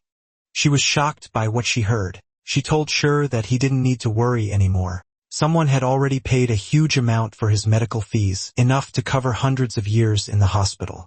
It even covered the patient with the buzz cut. Ching pointed at himself and asked if she meant him. He quickly denied having any mental illness and said he was just there to visit a friend. Before they could say more, they heard someone asking for Ward 226. A blond man walked in. Behind him were a green-haired woman and a man in a striped suit. He asked if Luo Shi was there. Ching asked who they were. The blond man asked if he was Shi's friend. The woman added that they had important matters to discuss with him. The man in the striped suit politely asked for help in contacting Shi. Shi smiled. He didn't expect them to arrive this quickly. These were the big shots who had also been pulled into the Day of Confinement. Ching asked why they were looking for Shi. From the way they dressed, he could tell they were big shots. He guessed that they came because Shi was now ranked #1 in the world. But then he started thinking about money. He wondered how much 100 years of hospital fees would cost and why they would even pay for him too when he wasn't even admitted. The nurse quietly told Shi that these people were the ones who paid the fees. Shi thanked her and said he already knew. She was shocked that he knew. Shi then told them that he was the person they were looking for. The blond man noticed how calm he was even under their pressure. It was just as expected from the world's #1 player, but he didn't expect him to be this young. She already knew who they were. These were people who could shake both politics and business. The blond man was Zhao Ming, the person in charge of a national group and a rising political figure. The man in the striped suit was Ding Yiyun, the CEO of a global tech group and someone closely tied to the military. The green-haired woman was Zhang Xilin, the leader of a massive international company controlling energy and resources across many countries. Ming said he had heard a lot about Xi. Yiyun said it was nice to meet him. Sherlin assumed Sher didn't know them, so she offered to introduce them. But Sher said he already knew who they were, so they could skip that and get to the point. They were surprised. It only proved that Sher was no ordinary person, just as expected from the one ranked first in the world. Sherlin found him even more interesting now. She suggested they move to a proper place they had prepared to talk, but she refused. He said there was no need to go that far. They could just talk in the doctor's office. They exchanged looks. Then they agreed and followed him. Shaylin realized that she was not someone who would give up control easily. Meanwhile, Ching and the nurse stood there, completely stunned. Ching couldn't believe it. Just 10 minutes ago, she was just a patient who couldn't even pay his hospital bills. And now these big shots were following him. Sher turned back and told Ching to bring the clearing strategy guide he gave him and come along. Ching was shocked that he was included. He wondered if he even qualified to join them. He asked if he really needed to bring the guide. Sher started to suspect something. Ching got nervous and admitted that he thought she was joking, so he threw it in the trash downstairs. Then he quickly ran off to get it back. Sher felt annoyed. Now he understood why Ching and his mother didn't get any benefits in the novice dungeon. He vowed to make that brat eat 2 of his punches. Shaylin asked about the clearing strategy guide he mentioned. She confirmed that it was the clearing strategy guide for all novice game dungeons in Day of Confinement. They asked how that was even possible when the game had just descended. They begged him not to joke about something like that. He answered that whether it was true or not, they would know once Ching picked it up. Outside the room, 4 guards stood watch. The doctor who owned the room had received a call from the director telling him to vacate the office. That made them wonder what kind of big shots were inside. Ming read through the notebook and realized it was actually real. It recorded the dungeon he experienced, including monster types, weaknesses, and even hidden rules, all clearly written. Shaylin saw her own dungeon written in the notebook as well. It was the same for Iyun. Ching leaned close and whispered in Sher's ear, asking if everything in there was really true. Sher replied that if he had just listened earlier, he would already have a spot on the world leaderboard. Ching almost cried for missing such a huge chance. The 3 of them admitted that they originally wanted him to join their team, but now they realized his ability was far beyond anything they imagined. They simply weren't qualified to recruit him. She asked what they were trying to say. Sherlin said he seemed like a prophet who could see everything. He agreed. It did feel that way.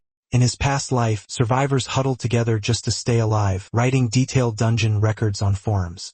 To find ways to clear them, he forced himself to memorize every dungeon rule. He never expected those efforts from his past life would be useful again. Now it became a powerful bargaining chip to fight back against those evil gods. Sher asked what they wanted from him. The big shots looked at each other and nodded. They bowed and politely asked him to become their consultant. They needed his help with the Day of Confinement game. Ming admitted that the feeling of being on the edge of death last time was terrifying. So if they had Sher's help, next time wouldn't be as bad. They knew they would be dragged into it again, and they didn't want to die. Ching quietly watched Sher's reaction. They continued, saying that if he agreed, no matter what conditions he set, they would accept all of them. Sher confidently replied that becoming a consultant was not out of the question. It made him look really cool in Ching's eyes. She's family had been destitute for many years, so Ching knew their most urgent need was money. This way, his aunt wouldn't have to work so hard anymore, and he wouldn't have to work every day either. He even planned to spend more time with she. Sher told those big shots that if they wanted his help, they had to agree to 3 conditions. Ching was delighted when he heard that. He felt proud seeing 1 request turn into 3.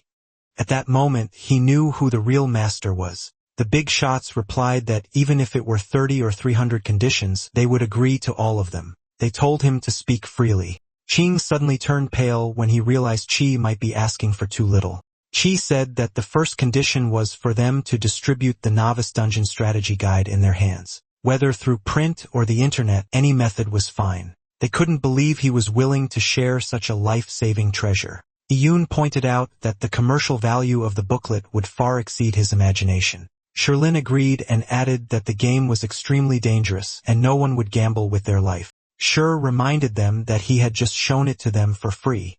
They realized how generous he was. Sher clarified that what he wanted was different. He didn't just want to save them. He wanted to save more people. And if they couldn't agree to the first condition, then there was nothing more to discuss. The 3 fell silent and sank into their thoughts. Ming knew he wasn't pretending. Iyun noticed that Shi showed no sign of hesitation. Deep inside, Shilin admired him. He looked calm and had a kind heart. Shi believed he was a rare good man in this world. They agreed to his first condition and promised to spread it across the world as fast as possible. Shi moved on to the second condition. Wanted them to establish the Player Administration Bureau and create player management laws. The goal was to control players who gained supernatural powers, so they wouldn't destroy the world's normal order. They assured him that they shared the same goal. They wouldn't allow powerful players to bully ordinary people. Shi then moved to the final condition. The three became nervous when they saw him hesitate. They wondered if it would be something extremely difficult. They even thought he might ask for something far beyond what they could handle. Inside, Qing silently hoped that Qi would just ask for more money.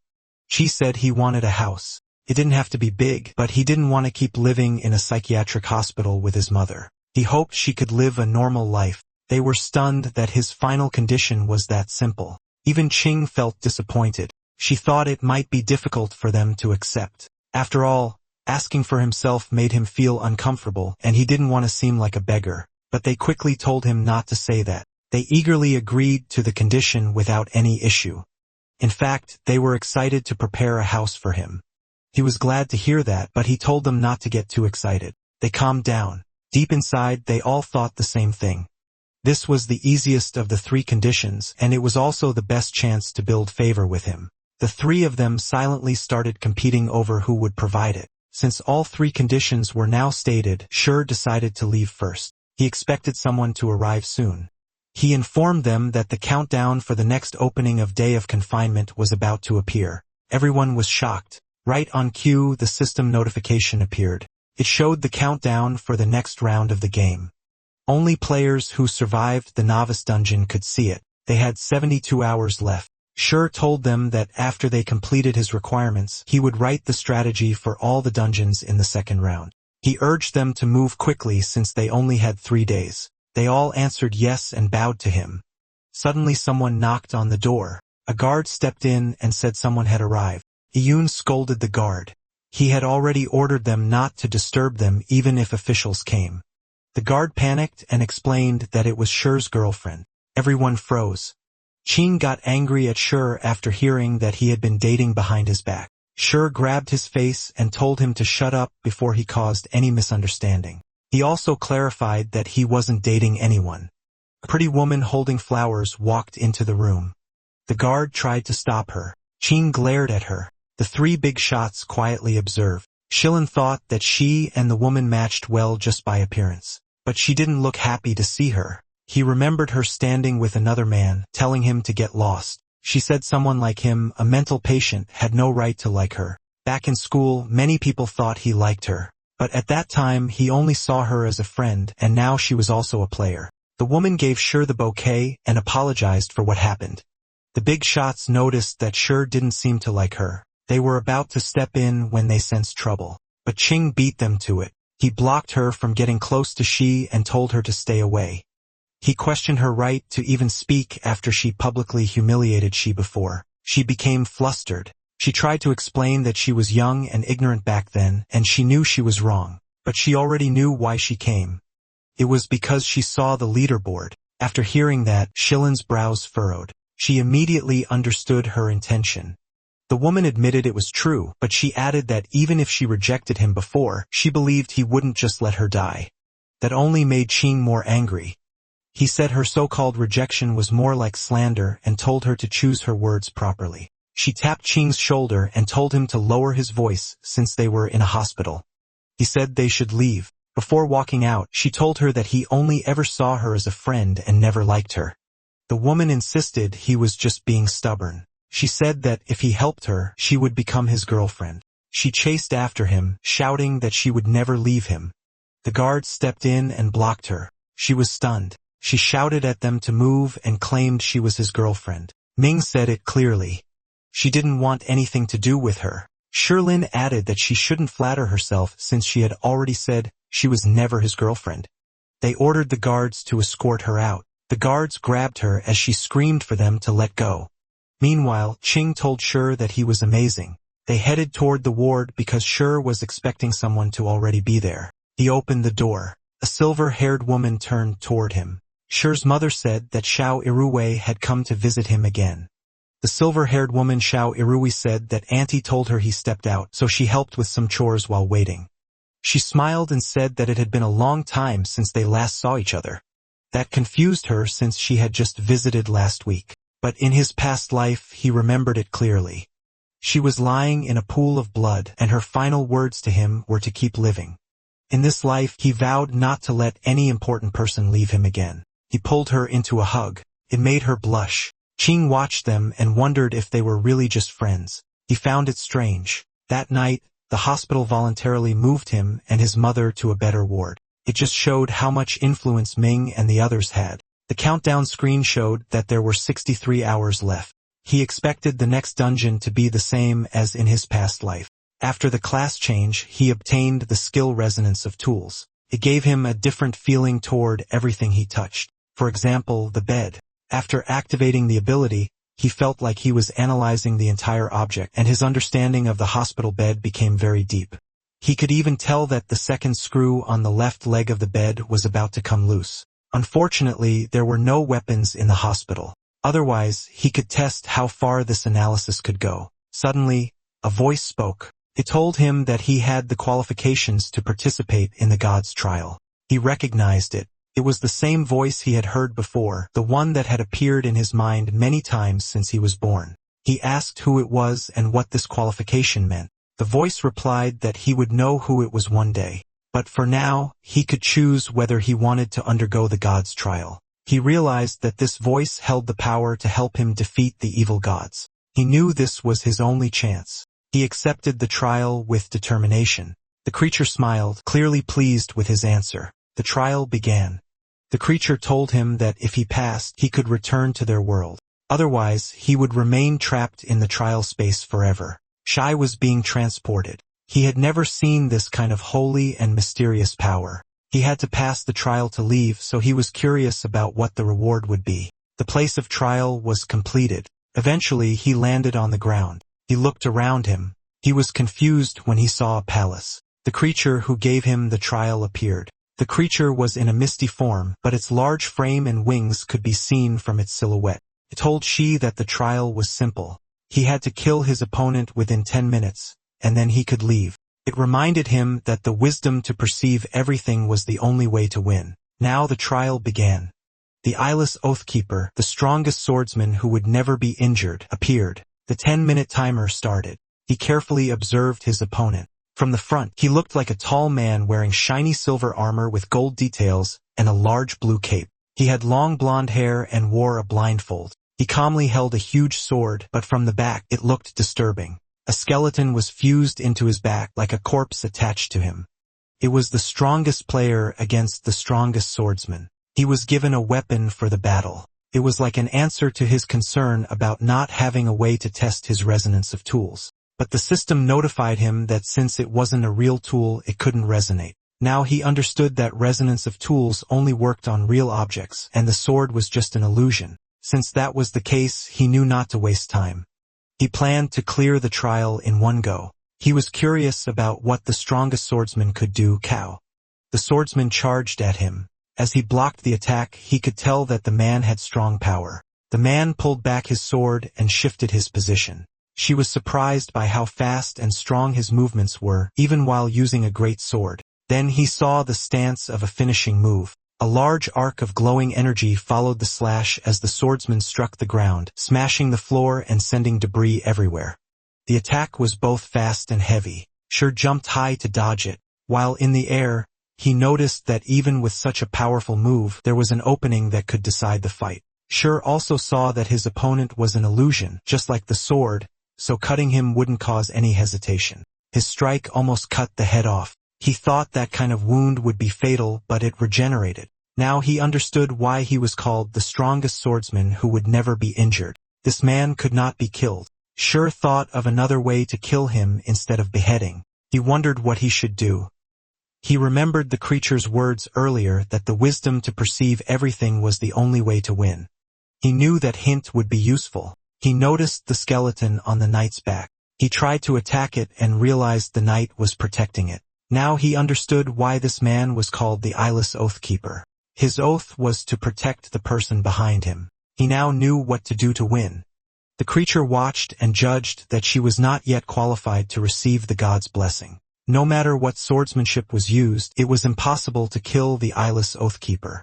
There were only 2 minutes and 19 seconds left. She struck the Eyeless Oathkeeper and removed his eye bandage. The god who was watching was surprised that instead of beheading him, she told the Eyeless Oathkeeper to open his eyes and look at the person he was protecting because it was already a skeleton.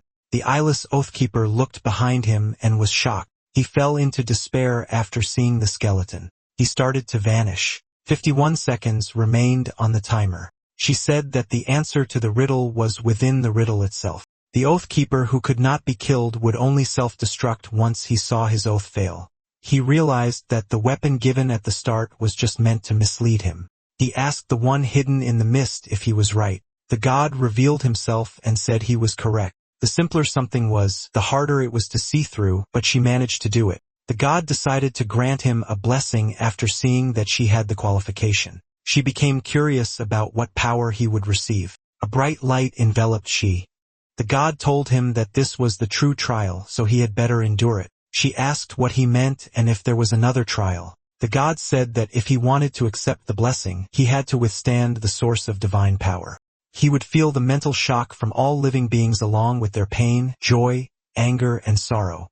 These were the prayers of billions. Suddenly, she began to fall. Then everything turned red and eerie. He heard terrifying screams echoing around him. Mask-like faces appeared in the darkness, staring at him from every direction. Then he began to see the life experiences of different people. He realized that divine power came from the faith of all living beings on earth. He felt an overwhelming power, and it made him smile. After gaining such strength, he couldn't help but laugh. He planned to gain the support of Earth's gods to fight against the invading evil gods. The god watched as he faced the final and strongest shock that no human should be able to endure, but he wasn't sure if she had already fallen. Then he saw him. She was still standing. The god found it interesting, just as expected from the one they had chosen. She had received the god's blessing, and he should remember the god's name. Furthermore, once he gained their approval, the true ultimate blessing would descend. She had many questions, but the god disappeared. She panicked because he hadn't heard the name yet. He suddenly woke up from his hospital bed. He wondered what kind of blessing he had received. Then the system screen appeared. It informed him that he had gained a special blessing called Mental Guardian, which would permanently protect him from all mental type abilities. The one who granted it was the Seraph Gabriel. Now he finally knew the name, and he suspected this was the unidentified blessing he saw before. Being immune to mental type abilities was extremely useful, but now he was even more interested in the other gods Gabriel mentioned and the ultimate blessing they spoke of. He didn't expect that the mental illness that troubled him before was actually a group of gods on earth. In the end, the power to save the world had been hidden inside his illness all along. Ching checked the countdown on his phone and was amazed to see a video version. He got too loud, so Xie smacked him on the head and reminded him that they were in a hospital. Ching excitedly showed him the dungeon simulation video they made, and it looked very realistic. Xie's mother was glad to see that their friendship was strong. Ji watched the video and acknowledged that Ming and his team were efficient. In less than 2 days, promotional videos for the initial game dungeon were already all over the internet. Moreover, they had already reached cooperation with the officials and established the Player Management Special Action Bureau.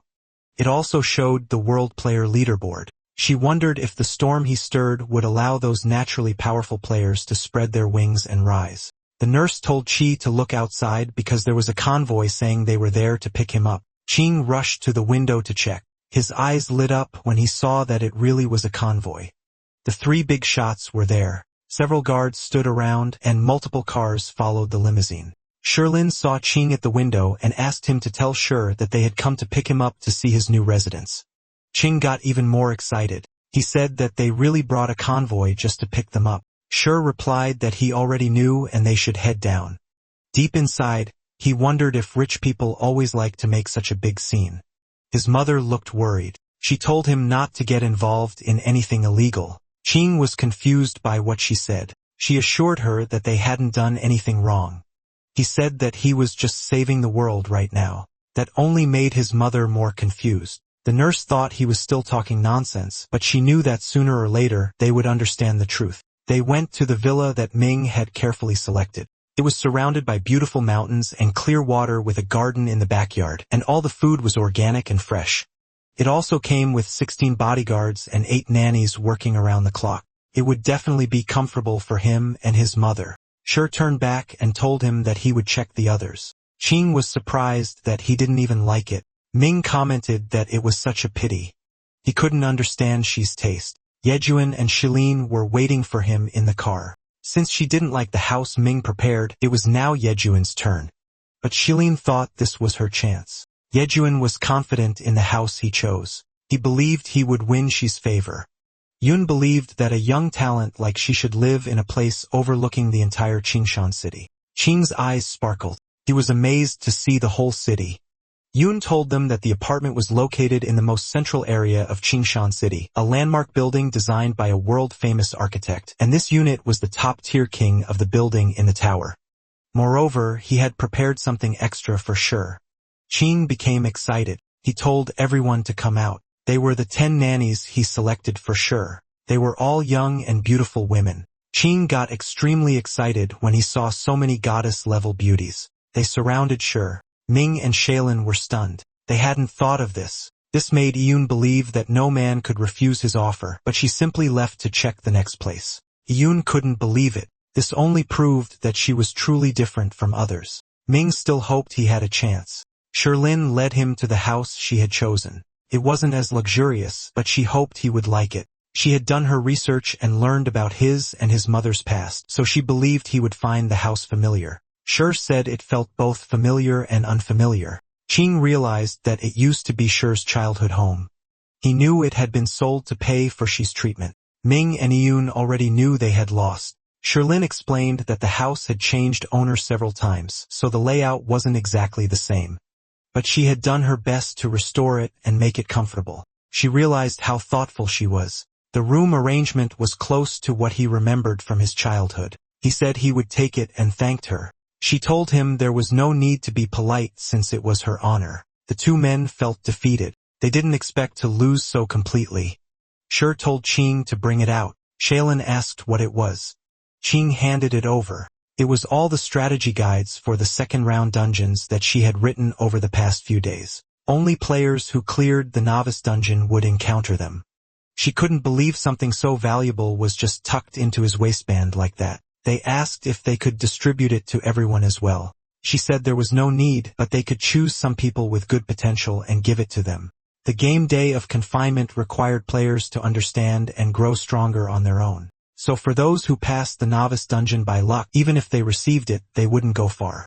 What he wanted was to filter out excellent players. They only needed to help rookies understand the rules, and that would be enough. The truly capable ones would stand out on their own. They understood his intention.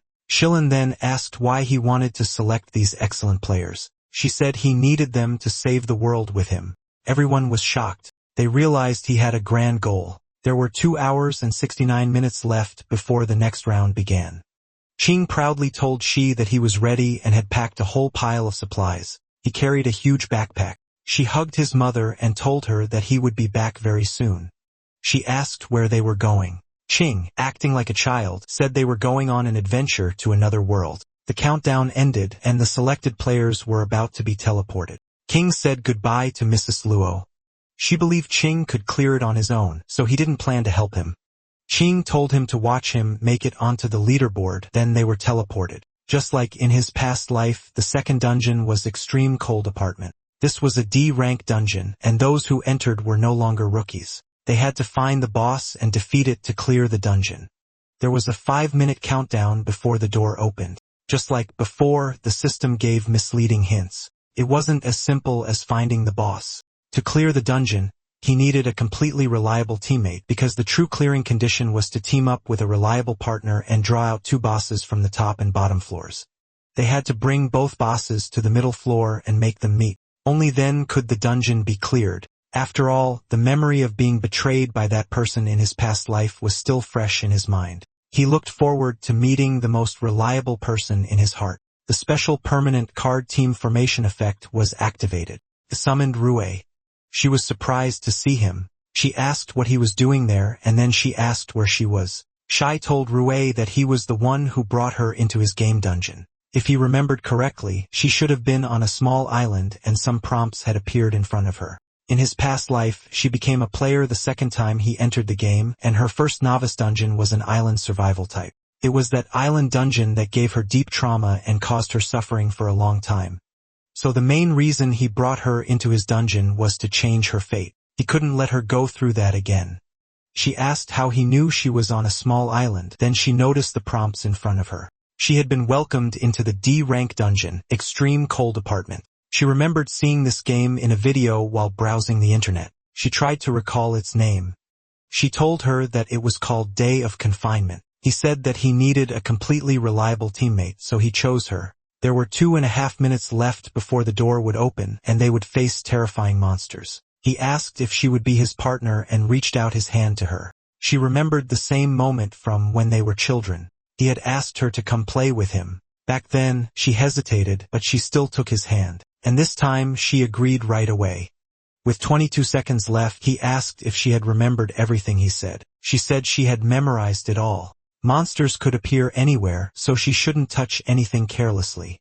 This wasn't really an apartment but a maze with upper and lower levels. The way to clear it was to make the bosses from the top and bottom floors meet. She told her that he was about to open the door. Rue was determined to become a reliable teammate. It was in room. She felt the cold immediately. It was even colder inside. He told her it would feel better once they obtained attribute cards. He already knew where the monsters were, so he would head there right away. He saw a figure coming out of the alley, and his expression darkened. It was the person who betrayed him in his past life, and he looked exactly the same. The man complained about how cold it was. He was afraid that a monster might suddenly jump out. He felt relieved when he saw other people. Then he realized that they were players too. G already knew what he would do next. He would accept the team invitation from him. The man looked honest and dutiful, the kind of person people easily trust. But in reality, he was a shameless scum who betrayed his teammates. In his past life, he had approached Shi first, acting friendly and gentle to gain his trust. But in every battle, he hid behind him. At that time, Shur thought the man was just weak. That wasn't the truth. When Shur had used all his strength to defeat a floor boss, the man betrayed him without hesitation just to steal the attribute cards. He stabbed Shur in the back and left him lying in a pool of blood. Back then, Shur almost died because of that. But someone reached out and saved him. Back to the present. The man now offered to team up so they could watch each other's backs and deal with monsters more easily. But deep inside, he was just waiting for a chance to kill Shur and take the woman for himself. He had also set his sights on Shur's sword, which was better than his dagger. He urged Shur to join forces. But since this man had stabbed Shur in the back before, Shur returned the favor. The man was shocked. Just like what the man did in the past, Shur planned to leave him there and let him fend for himself. Shur asked Rue if she had any questions. She said no. She trusted that he had his reasons. They moved on to find attribute cards for her. A man appeared and walked toward the injured man. He confirmed that Shi's appearance matched the information he had received. He wondered if someone who freely shared the Novice Dungeon Strategy Guide would really harm others without reason. Lu Mao decided that she was someone worth observing. Mao was ranked 34th on the leaderboard. In one room, a monster was hanging. She kicked the door open to look for a monster. And just as he expected, it was there. It was the hanging cold spirit, level 5, with level 5 strength, level 6 agility, level 2 stamina, and level 1 mana. It rushed toward them. Rue was terrified. It moved quickly while making strange monster noises. She glared at it and told it to shut up because it was too noisy. He simply slapped it. That sent it flying into a pile of objects. Just like that, it was defeated. They obtained E-rank attribute cards that could increase stamina below level 10. Rue asked if he always fought monsters like that. She told Rue that it wasn't exactly his usual way of fighting because some monsters in the dungeon were tricky. The one he just slapped was especially weak. Rue, being a horror fan, got excited when she heard that there were monsters even she couldn't handle. He handed her the card and told her to hold it and think about using it so she could gain player attributes. She thought it sounded ridiculous. An apartment couldn't possibly have monsters like this. But when she used the card, it worked. Her stamina reached level 1. He praised her for learning it so quickly. They moved on to find the next one. After gaining attributes, she didn't feel as cold anymore. She asked him how he knew so much about the game. She wondered if it was because he liked playing it that made him stop. His expression turned grim. She asked if she said something wrong. He told her that this game wasn't fun at all. He reminded her that their only goal in playing it was to destroy it. Even though she didn't understand, she trusted that he had his reasons. Suddenly, a monster came out of the wall. She grabbed its neck and crushed it in his hand. It was disappointing that it didn't drop any attribute cards. That was one of the difficulties of the dungeon. The drops were random, but he knew that the floor boss on each level would definitely drop cards. He went to find them. Meanwhile, the other players were struggling inside the maze. The apartment was so large that they couldn't find their way out. Rue noticed that those players knew far less than she. It made her admire how he could move through the maze without getting lost. While walking, she told her that the early danger of the extreme cold apartment wasn't that strong. The temperature dropped by 1 degree every 5 minutes. The starting temperature was 6 degrees. Only after 30 minutes would it fall below 0, but there was no limit to how low it could go. As time passed, even players with attributes wouldn't be able to endure it. If they couldn't find the floor boss of their lair, the door to the next floor would never open. The final result would be everyone freezing to death. That surprised her. He continued, saying that the higher or lower the floor, the faster the temperature dropped. But she still remembered where the floor boss of each layer was. Mao followed him and noticed that every move he made had a purpose. Unfortunately, the system gave him very few hints. He didn't know how to find the exit of the floor. It made him wonder if she had a method. This made him think that someone who could write so many novice dungeon strategy guides might really have a special ability. He hoped the world's #1 player wouldn't disappoint him. Deep inside the maze, the initial floor boss was in that area. Usually, it hid itself well, so they needed to make noise to lure it out. But suddenly, someone appeared and recognized Sure. It was a punk. He asked if he was Luo Sure. Rue asked Sure if he knew him, but Sure didn't recognize the guy.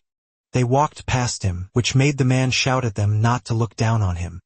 He said he was also on the leaderboard. Mao heard this and wondered what his rank was. She said he didn't remember him because he only remembered the top 10 players. He asked what his rank was. The red-haired man got angry and told him not to be arrogant. He proudly said he was ranked 783, and after this dungeon, he would be #1. He introduced himself as Zhang Qi and said they could call him Qi Xiao. Sure and Rue were not impressed. Mao even felt it wasn't worth reacting. She asked what this 783 wanted. Being called that made Qi Xiao angry, so he demanded to be called by his name instead. He said he came to defeat Qi and take first place. He wanted everyone to believe that she only got first place by luck. She simply slapped him and sent him to the ground. Then she told 783 to stay in the corner because he had things to do. Qi Xiao pulled out his dagger and told his companions to draw their weapons too. They planned to take Xi's loot. Qi Xiao said he would slap Xi 100 times. She knew they were just foolish, not truly evil. So he decided to teach them a lesson. He kicked open a door and picked up a wooden stick from inside. He planned to use only that to teach them properly. The situation favored Xi since he also needed to make a scene to attract the floor boss. At the same time, he could test his class skill. He used resonance of tools on the wooden stick. It activated successfully, and the system showed that the weapon rating was E, a useless trash item with 99.9 resonance level. With repeated use, the resonance level would increase. He also gained a level 1 strength buff. Now he knew that the skill could automatically rate weapons. He realized that this skill would be very useful if he encountered unidentified items in the future. Qi Xiao called him an arrogant brat for not using his sword. He said it would be his biggest mistake. Qi simply glared at them. Qi Xiao called his brothers to follow him, but they hesitated. They were too scared. This made Qi Xiao furious. He called them useless and forced them to move. They were afraid because they knew Qi was ranked first in the world. Some of them even questioned if their boss knew what he was doing, but Qi Xiao was overwhelmed with emotion. He felt insulted and wanted to fight. He attacked Sure without hesitation, not caring that he was facing the #1 player. He claimed it was just an empty title and that he would defeat him. Since she needed to make noise, he chose the most painful way to respond. She slapped him and said his actions were completely brainless. Qi Xiao burst into tears. He screamed loudly in pain. It was a good scream. She expected the monster had heard it. Suddenly, a vine appeared. It wrapped around Qi Xiao. It even covered his mouth as it dragged him away. His followers were stunned. They quickly ran after him to save him. She told Rui that it was the floor boss. Only by killing it could they open the path to the next floor. He told Rui to follow him, but she didn't need to rush. She was shocked by how fast he moved. She realized this was the effect of player attributes that she had mentioned. She imagined that if she gained more attributes, she could become like a superhero. She had always loved thriller and superhero movies. Mao watched from a distance and couldn't help but admire Shi. Now he understood that Shi had come here to hunt the floor boss.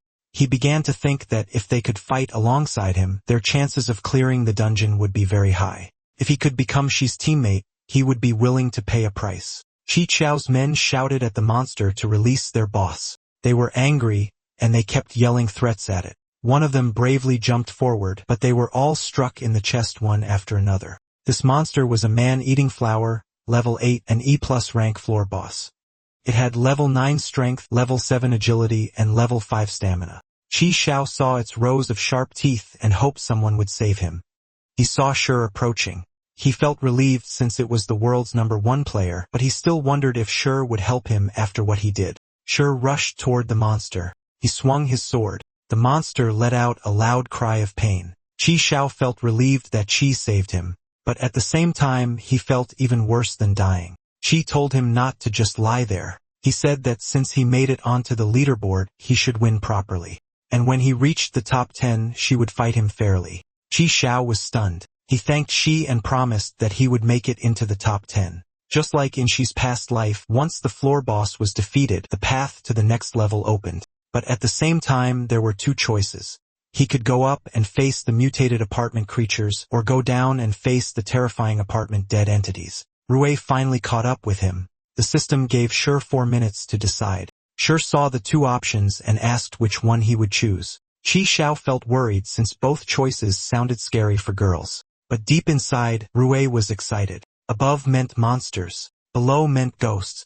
She was fired up, but she tried to hide it so he wouldn't think she was crazy. Shi asked her which one she wanted. She found it hard to choose because she wanted both. Then someone appeared and asked Shi if he could join them. He introduced himself as Lu Mao, currently rank 34, and said he could be useful. She was glad that he finally showed himself. Rank 34 was already high, especially with hundreds of thousands of players in the first batch. Qi Xiao wasn't impressed. In his mind, rank 34 wasn't anything special. He planned to reach the top 10 himself. Shi knew that this man had been following him for a long time. He decided to expose him. In his past life, this was the person who saved him. Mao asked if Shi had noticed him long ago. Back then, after being betrayed, Shi thought he would die.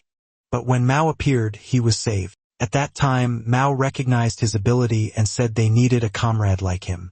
Mao told him to follow his commands, and they would survive the dungeon. Later, under Mao's lead, they struggled step by step and eventually cleared that level. Although it was difficult at that time, she saw him as a savior, but even someone like him fell in the day of confinement.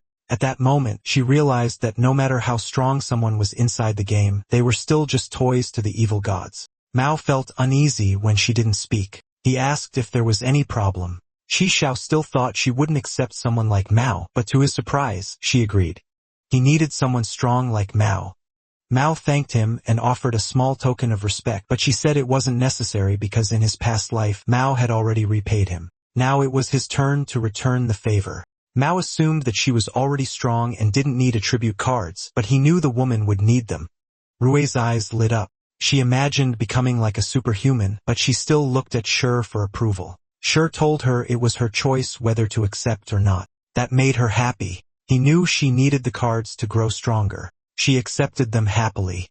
Mao said he was grateful that she accepted. Deep down, it was because he met Shi by chance. If they had refused, it would have been hard for him to trust them. He planned to give Shi something in return once they got back to reality. She said they should move to the next floor. The boss there would be even stronger, so they couldn't waste time. Mao and Rui followed his lead. Qi Xiao was determined not to lose to that guy with glasses. He was confident that if he asked to join, Sure would agree. He thought highly of himself, so he tried to express his interest in joining. But the moment he spoke, Sure told him to get lost. He didn't even get to finish his sentence. While going down the stairs, Mao asked Xie if he knew a lot about the dungeon. Xie said the structure of the dungeon was very simple. The place they started in was the 4th floor. The apartment had a total of 7 floors, so going up or down meant passing through 3 stages each. Since she understood the place so well, Mao asked if he knew the weakness of the final boss. She said that the 2 final bosses in the dungeon could not be killed by players. It was because making them meet was the only way to clear the dungeon. Mao was surprised. That meant they would have to split into 2 groups and go up and down separately to clear it. That was why she decided to deal with the bottom floor first. The plan was to attract the bottom floor boss, then bring it up in one push while heading to the top floor. It would chase them all the way up. That way, the bottom and top floor bosses would meet and their risk would be minimized. Mouse said it was just as expected of she to come up with such a strategy. He knew that for other players chasing the final boss, it would be impossible to clear the floor bosses again. Rue realized that she had originally planned to bring her into the dungeon to defeat 2 floor bosses alone, and then lure a final boss to the middle floor. She admitted that it was true, but at the same time, her safety mattered to him. There was no way he would let her take that kind of risk, so he chose a safer plan instead. She felt touched. Then suddenly, she sneezed. She felt cold even with stamina at level 4, strength at level 3, and agility at level 2. She explained that the temperature drop on the 2nd floor was twice as fast as the starting floor. It had already fallen below 0. They had no time to waste. They needed to find the floor boss as soon as possible. Eventually, they reached a room where there was a ferocious wolf-like monster along with several zombie monsters. Mao was amazed that, in such a huge maze, she could locate the boss so precisely. Sure said that it was a route he had memorized through life and death, so there was no way he could forget it. This made Mao wonder if Sure had been there before. It didn't make sense since the game had only just appeared in the world. They faced the D-rank boss, the Dog King Eris. It was level 10 with level 11 strength and stamina and level 13 agility. Before charging in, Sure told them to protect themselves because wandering cold spirits would attack. Mao assured him that he would protect Rue. Sure knew Mao was strong, so with him guarding Rue he could focus fully on the boss. He charged forward. His sword got caught between the monster's teeth. At the same time, the wandering cold spirits rushed in. Mao told Rue to stay behind him and he struck the monsters away. He was the 9th generation successor of Bagua Hands, and because of that he had easily cleared the novice dungeon. He was confident that these wandering cold spirits couldn't defeat him. He told Rue not to be afraid and that he would deal with them quickly. But to his surprise, she started punching the monsters too. She was amazed by the player attributes since they allowed her to fight as well. Mao realized that she was just like she, full of surprises. Boss Dog King. Eris roared loudly and it tried to claw G. She saw an opening and slashed it all over. Mao noticed that she had many chances to kill the boss, but he kept avoiding its vital points. He wondered why he would do that. When they had to kill the floor boss to go down to the next floor, and if the temperature kept dropping like that, they would all die. He was curious what she was thinking. She stepped back when Boss Dog King Eris tried to claw him. Killing it would trigger the bottom floor boss's berserk state, and the rewards wouldn't increase, but defeating it while keeping it alive would trigger a hidden storyline. He just needed to control its health points precisely to 1%. It used Roar of the Wind D rank. It gathered power to release a powerful blast of wind capable of tearing everything apart. Mao saw that the boss was about to unleash its ultimate move, so he screamed at Sure to find cover quickly. Boss Dog King Eris was wide open, teeth clashing against the barrier as the impact sent waves of light and force everywhere. Sure assured him not to worry about him, and that they should just go protect themselves and woo Rue. Mao was worried. Facing the boss's ultimate move head-on, even he would get hurt. He wondered what Sure was really trying to do, but he chose to believe in him. Since he decided to serve a master, he would stay loyal. He ran toward Rue and told her to follow him to the corner. Boss Dog King Eris' attack compressed into one point and formed a spinning energy orb. The energy around it burst outward, showing it was getting more destructive. It was so close. Rue was glad they got out, but she realized she was still there. She got worried and decided to go back for him. But Mao stopped her because she told him to. He told her to stay and trust him. She asked if he could really handle it alone. Eventually, it became quiet. She noticed how the wind outside had died down. She suggested taking a look. Mao said she hadn't called for them yet, so they should wait a bit longer. Right on time, she told them to come out. Rui felt relieved when she heard his voice. They hurried over to him. They were shocked at what they saw. Eris was at 1% health points. Rui said he was amazing, like a superhero from the movies. Mao admitted he was worried about his safety, but now he realized he had been ignorant. She now expected the hidden side mission to trigger. Mao realized that she didn't spare it just for no reason. It was all for the hidden side mission. Rui, on the other hand, was amazed by the hidden side mission. He told Eris that he could take it to see its master if it was willing to come. Eris was surprised. It let out a pitiful howl. The system notified Shur that Eris had sent him a team join request. He accepted it. Eris has joined the team. The hidden side mission has started. After recruiting both Eris and Little Posy into the team, the whole team will gain a special buff bonus. The final settlement rewards will increase by 50%. The system notified him that he had defeated Eris and obtained a D rank attribute card, +2 stamina and +2 strength, usable when the attribute value reaches level 15. He also received a D rank item card, Storage King, which was upgradable. Could store 5 cubic meters of items, but it could not store living things. He was glad to receive the D rank attribute cards because he could use them. His strength was at level 11 while agility, stamina, and mana were all at level 10. They obtained a permanent buff Mental Guardian, which made them immune to any mental type abilities. He used the card, raising his strength to level 13 and stamina to level 12. As for the storage item, he knew it would be useful for storing things in the future. A barking sound caught his attention. It looked like a small husky puppy. He asked Eris if that was its true form. Rui found it cute and patted its head. She couldn't believe it was the same boss from earlier. She replied that if she didn't believe it, he could make a change back. That instantly froze her. Just remembering its huge and terrifying form made her turn pale. But she was just joking. He told her that this was its real form now. She asked if all the bosses on that level came from those cute little creatures. Mao didn't notice it earlier, but if that was true, then the one who created the dungeon was seriously messed up. Shur told them they were right. He warned them that deeper inside, they would see more of the dark side of the game. Now Rui understood why he said the only purpose of playing the game was to destroy it. A path formed ahead of them. Suddenly, they heard an animal sound. It was a soft meow. Rui wondered if there was really a cat down there. Eris started barking aggressively.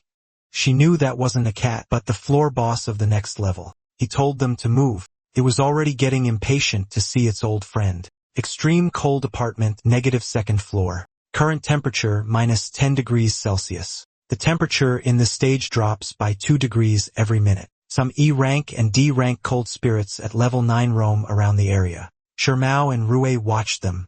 Those monsters noticed them. Rui noticed that the number of monsters in this stage had increased. Shur said she was right. The closer they got to the final boss, the more monsters would appear, and the stronger they would become. The temperature kept dropping, and the monsters kept getting tougher and more numerous. The difficulty of this dungeon was far higher than a normal E-rank novice dungeon. The monsters charged at them. Shur looked calm. Mao moved first. He quickly stepped forward and pushed back the attacking monsters. Mao told Shur that he would handle these while Shur rested and focused on the boss. Mao was level 8 with level 11 strength, level 4 stamina, level 9 agility, and level 1 mana. He had an exclusive buff called Family Heirloom Bagua Hands, which increased his strength and agility by 2 levels. Shur looked forward to players becoming stronger, just like Mao. Mao suddenly moved at high speed, leaving afterimages behind. He swung his hands in wide arcs, releasing waves of blue energy that cut through everything in front of him. He told Rui and Shur to follow behind him. Rui already knew he was strong, but seeing it in person still amazed her. Shur knew clearing the path wasn't a problem for Mao, but he asked if he knew where the floor boss was. Mao felt embarrassed. Suddenly, more monsters rushed toward them. Rui panicked and told him to look behind him. He was caught off guard. At that distance, he knew he would get hit. Suddenly, someone told him to get down. He recognized the voice. It was she. He crouched immediately, and the monsters behind him were struck. With just one swing of the sword, several monsters were already cut down. Rui said that even though she had seen it many times, it still felt unreal. Mao finally realized just how ridiculously strong she was. She told them it was time to move. He already knew where the boss was. When he opened the door to the room, 2 monsters were slammed backward. They saw the boss of this floor. It was the D-rank boss, Cat King Little Posy, level 11 with 100% health. Its strength was level 12, physique level 10, agility level 16, and it had a D-rank skill called Agility Hunter, which increased its agility by 3 levels. It let out a loud meow. Rui's eyes lit up when she saw the giant cat. She thought it was really cute. Mao couldn't believe it. The thing was massive and she still called it cute. If she remembered correctly, the boss had extremely high agility because of its skill buff. Even his current self couldn't match it in speed. So to defeat it, they needed another method. He borrowed Ares for a moment. He wanted Ares to face its former partner. His bark could apply a debuff. This was one of the hidden rules. He told them to deal with the cold spirit monsters as usual and leave the boss to him. Mao and Rui agreed. Although Rui wasn't very afraid of monsters, she still lacked real combat experience. She charged forward. Some monsters rushed at him. He kept moving. He told them not to get in his way. He cut them down, then he crouched. He gathered strength for a high jump. Eris was shocked by the sudden move. It made Boss Cat King Little Posy angry. His attack had already begun, so she needed to stop it immediately. He threw Eris forward and told it to bark. Eris did exactly that. Boss Cat King Little Posy was affected. The current boss, Little Posy, sensed the voice of its companion, Eris. Its fighting spirit dropped by 30%, agility dropped by 20%, and strength dropped by 20%. She saw his chance. He attacked and landed a heavy blow. Little Posy's health dropped to 1%. Now the problem has been solved. It was time for the next step. He asked Little Posy if it wanted to go see its master with him and Eris. Little Posy stayed cautious. Eris barked again.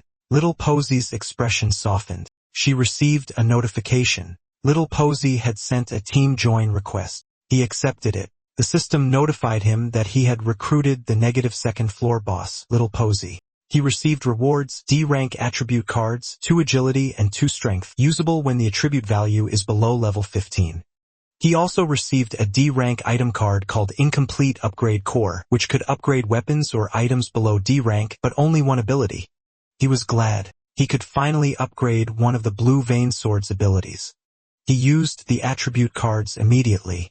His strength rose to level 15, agility to level 12, stamina to level 12, and mana stayed at level 10. Little Posy joined the team, triggering the hidden mission.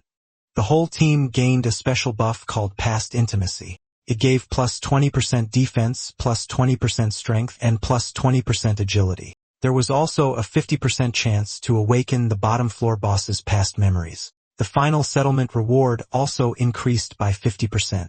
Rui was happy to see the special buff, and the extra 50% reward made it even better. A passage to the next floor appeared again. She invited them to move forward and face the final boss of the bottom floor head-on. This was the first boss that couldn't be killed the normal way. Rui felt the cold. The whole apartment was like an ice cave. Without cold-proof clothing, an ordinary person would suffer just by standing there. The Blue Vein Sword only had one skill for now, so she wondered what it would become after the upgrade. Upgrading a D-rank skill usually just boosts damage, but it was still better than nothing. He used the card. Light gathered around his weapon, then the status of the Blue Vein Sword appeared. Its exclusive skill 1 was Sky-Splitting Slash. When the sword strikes, blood energy builds up in the blade. Once the blade nodes turn fully red, it can release a powerful sword chi that deals damage equal to the wielder's strength level. For every 10 levels the wielder gains, the sword will randomly obtain 1 new skill. This weapon is permanently bound to the user through soul imprint technology. Shur suddenly remembered that when he reached level 10, the Blue Vein Sword had already unlocked a second skill slot. The Incomplete Upgrade Core was successfully used. The Blue Vein Sword had been upgraded. This raised Sky-Splitting Slash to stage 2. Now when the sword gathers enough blood energy and releases sword chi, it still deals damage equal to the wielder's strength level. But when activated, it also increases the wielder's strength by 2 levels. He still had 1 skill to draw, so he decided to check it. The system began the draw for exclusive skill 2. Different colored cards appeared in front of him. This was just an illusion only he could see. Gray, green, blue, purple, gold, and red represented E, D, C, B, A, and S rank skills. He called for the second exclusive skill of the blue vein sword to appear. He chose the purple one. The draw was successful. He obtained a B+ rank skill, Surging Wind. When using this weapon, his agility increases by 5 levels. He was satisfied. A simple agility boost like this was extremely useful. Moving forward, they encountered more wandering cold spirits, now between level 10 and level 12, and the number of monsters on the bottom floor had increased. Rue was ready to fight as well. Mao and Rue both knew that if she made a move, those monsters would be wiped out instantly. At this point, they felt like they were just there to boost the head count. Shur told them he would leave the small fry to them since they also needed to level up. He advised them to use any attribute cards immediately if they got one. Then he headed straight for the boss. Rue asked if he was really going to face it alone. Mao noticed that she always fought the boss alone every time. She explained that his goal was just to lure it out. He told them to clear the cold spirits and raise their levels and attributes. They said he could count on them. After he left, Rue seemed to zone out for a moment. Mao got worried when a monster lunged at her, but she threw a punch and killed it instantly. She got fired up and taunted the monsters to come at her. After all, her fists had been trained for over a decade. Rue was level 6 with level 5 strength, level 3 stamina, and level 5 agility. She could feel how much stronger she had become. She had trained all this time to protect Qing. With one punch, she blasted 2 monsters away. Mao was stunned. He already knew her personality didn't match her appearance, but now he realized she only showed her real self when she wasn't around. A monster attacked him from behind, but with a single swing of his arm, its upper body was gone. He decided to get serious too. Several monsters rushed toward him. They looked vicious with sharp teeth and glowing eyes. Meanwhile, in a pile of skeletons, there stood the D-rank bottom floor final boss, the extreme cold woman at level 15 with full health. She had level 7 strength, level 18 stamina, level 12 agility, and level 16 mana. She possessed a D+ rank skill called Extreme Cold Ice Spike, which could release up to 6 ice spikes at once to attack her enemies. Her eyes were hollow. She stepped forward. Her long hair flowed behind her. Her dark, empty eyes and horn-like spikes made her look like a ghostly giant. Her massive figure loomed over everything, making the air feel even colder and more eerie. She chuckled when she saw a human approach. She knew that the cries of the 2 companions with him had a 50% chance to awaken her memories from when she was still alive. Even though the system didn't say it directly, he knew he only had one shot. She liked humans. Their blood was sweet. She attacked him. She quickly brought out the 2 companions and made them cry out. It made her pause, but the memory awakening failed. She chuckled and threw a punch. The 2 companions were stunned. She told them it wasn't their fault. He hadn't really expected it to work anyway. She chased after him hungry for blood. She kept stalling for time so Rue and Mao could grow stronger. It wasn't hard for him. With the blue vein sword's surging wind boost, dodging her attacks felt almost effortless. Eventually, Rue and Mao cleared all the cold spirits in the area. By now, Mao had reached level 11 with level 14 strength, level 8 stamina, level 11 agility, and level 3 mana. His exclusive buff, Family Heirloom Ultimate Art Bagua Hands, increased his strength and agility by 2 levels. Rue also noticed how much stronger those monsters had made them. She had reached level 9 with level 9 strength, level 7 stamina, level 10 agility, and level 1 mana. Suddenly, they heard a loud, heavy sound, like a hammer smashing the ground over and over, and it was getting closer. Rue wondered if she had already attracted the final boss. She quickly fixed herself up, knowing she would be back soon. Mao confirmed it. She really did act differently when she was around. Soon she came into view. She felt relieved seeing him, but right behind him was the boss. They were shocked by how huge the monster was. Shur told them to retreat. They needed to head back the way they came and move toward the top floor. The final boss prepared its ice spikes. The 3 of them ran. Mao asked Shur if he should switch in and take the boss's hit so she could rest. Shur said there was no need. The target was already locked on him. Until she killed him, she wouldn't switch targets. Extreme Cold Woman has locked onto player She. She launched an ice spike to claim his blood. She dodged it with ease. Mao said only she could stay calm while being hunted by something like that. Rue agreed. Only she could say terrifying things so casually. Some monsters blocked their path. Before the final boss dies, mobs in the dungeon will keep respawning. But Mao and Rue handled them. They cut them down easily. She noticed how much they had improved. On Basement 1, many players were still struggling. One player threw a solid punch. It was Qishao. His followers praised him loudly. Then suddenly the ground began to shake. They saw Shi and the others rushing toward them. Qishao recognized them. One of his followers was confused. Why were they running back when the final boss should be below? Then they saw it. The extreme cold Yin woman was chasing them, and she was still at full health. They froze. The shaking wasn't an earthquake. It was her. Mao shouted at them to move or they would die. But Qishao looked down on the boss. He didn't plan to run. Shi ran past him. Then the monster stepped on him and kept chasing Shi. His followers told him to snap out of it, but he looked completely broken, like his soul had left his body. Shi explained that once the boss locks onto a target, it won't actively attack others. So even if they didn't move, they would still be safe. Mao admitted he had overthought it. They kept running. They passed through the middle floors. If they went higher, they would face the mutated apartment creatures. Rue asked if the bosses above had hidden rules like Little Posy and the others. She said no. Unlike the lower floors, the bosses on the upper floors were all things that the top floor final boss hated the most. The top floor boss is the bottom floor boss's father. As long as the two meet, the stage will be cleared. But both the top floor boss and the bottom floor boss were just poor people when they were alive. On the day the top floor boss became a father, his wife died during childbirth after meeting a quack doctor who failed to treat her properly. The daughter grew up without her mother. While her father worked outside, she only had cats and dogs to keep her company. Even so, she still grew up healthy. But while waiting for her father to come home, the daughter got into a car accident and died right in front of him. Then the bastards who created the game took their souls and trapped them inside the building forever. Only players who find the correct clearing method can let them meet again, even if it's just for a moment. That meeting clears the resentment in their souls. That's why letting the top floor boss meet the bottom floor boss is the key to clearing this stage. Rue realized just how miserable this level's boss was. Mal realized the one who made this game was an even bigger bastard. Then we see players struggling against a huge monster. It was the D-rank boss Quack Doctor, Chainsaw Maniac level 10.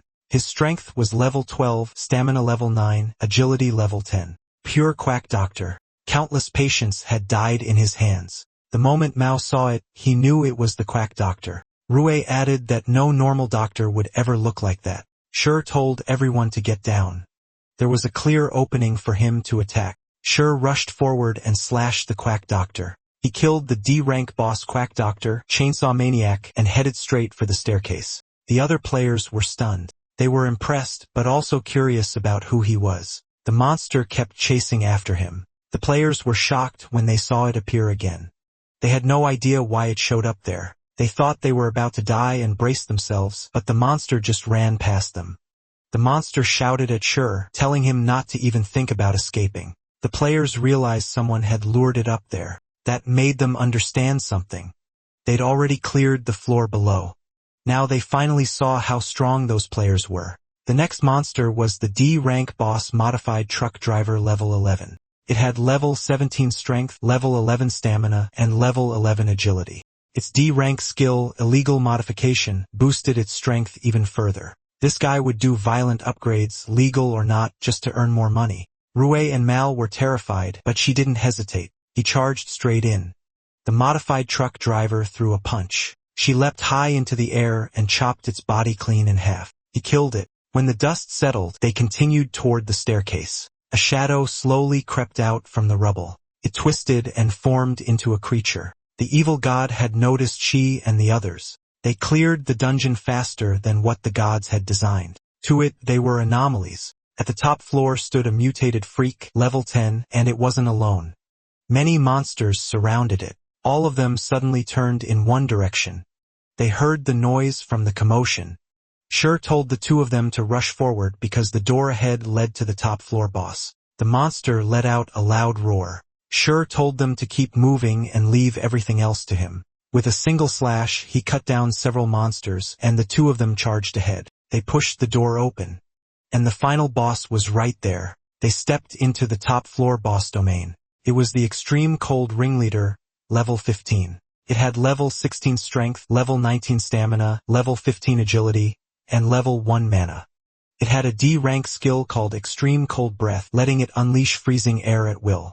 Mao muttered that it looked nothing like the tragic man he had imagined. The door suddenly slammed shut. The system announced that it wouldn't open again until the players outside met the conditions. The two of them were left confused. The monster roared again.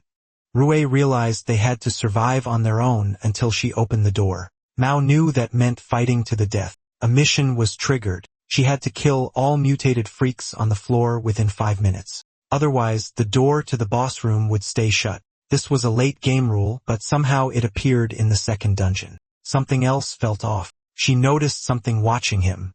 In his past life that never existed. He wondered if it was the evil gods observing everything. Because of his rebirth, day of confinement had already started to change. Even with all his memories, he knew he had to stay careful. He needed to kill every monster and fast 5 minutes. That was all he had. But for trash like this, it was more than enough. He moved. Every step was clean. Every strike was precise. And with each slash, another monster fell. Some monsters started avoiding him. She noticed how they ran away. Their behavior had clearly changed. A huge hand suddenly reached out toward him. He blocked it with a sword.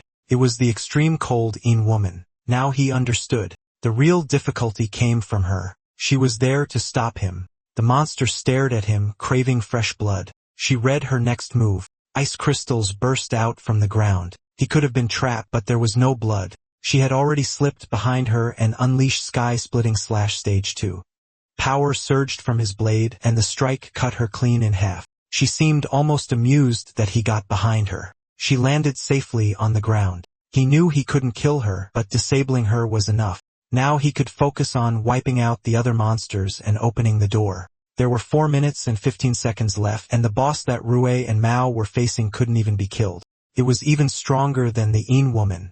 He just hoped they could hold on until he got there. On the other side of the door, the extreme cold ringleader threw a punch.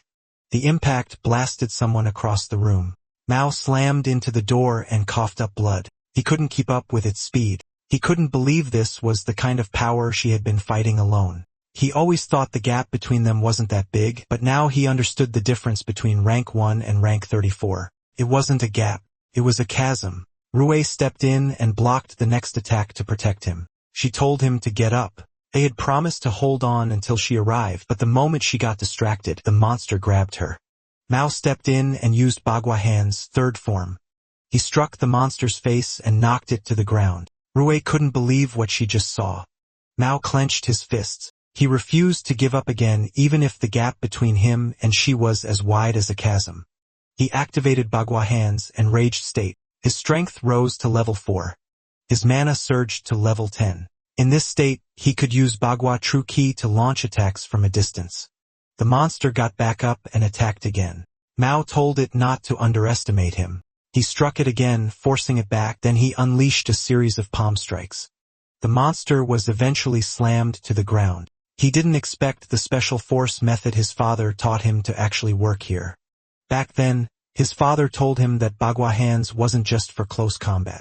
As long as he understood its true meaning, he could strike enemies from a distance using palm force. But, unfortunately, he still hadn't fully mastered it. Bagua Hands, in enraged state, had 2 minutes and 13 seconds left. He knew that in this state, he could only last for 3 minutes. The monster stood up again and rushed toward him. He noticed. Its injuries had already healed. The boss couldn't be killed. Even if he couldn't damage it, stopping it was still possible. He released another powerful wave of force from his palms. The monster let out a loud groan, but to his surprise, it didn't get pushed back.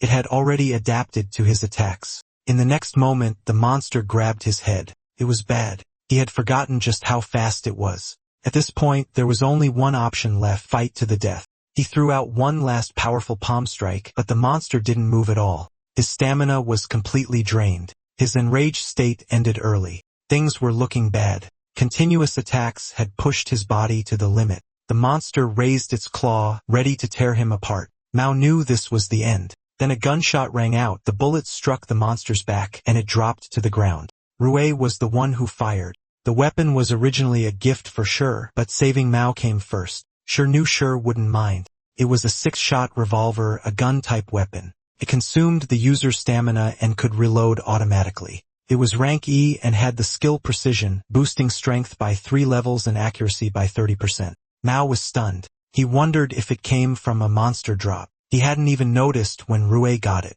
The monster got back up and charged at Rue. She fired again, determined to hold on until she arrived. The monster raised its arms and blocked the shots. Mao told her not to fight head-on and to keep moving.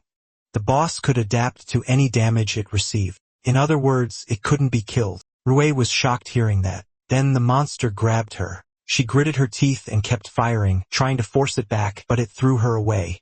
She slammed into the wall. Mao rushed over to her. He said the monster was too strong.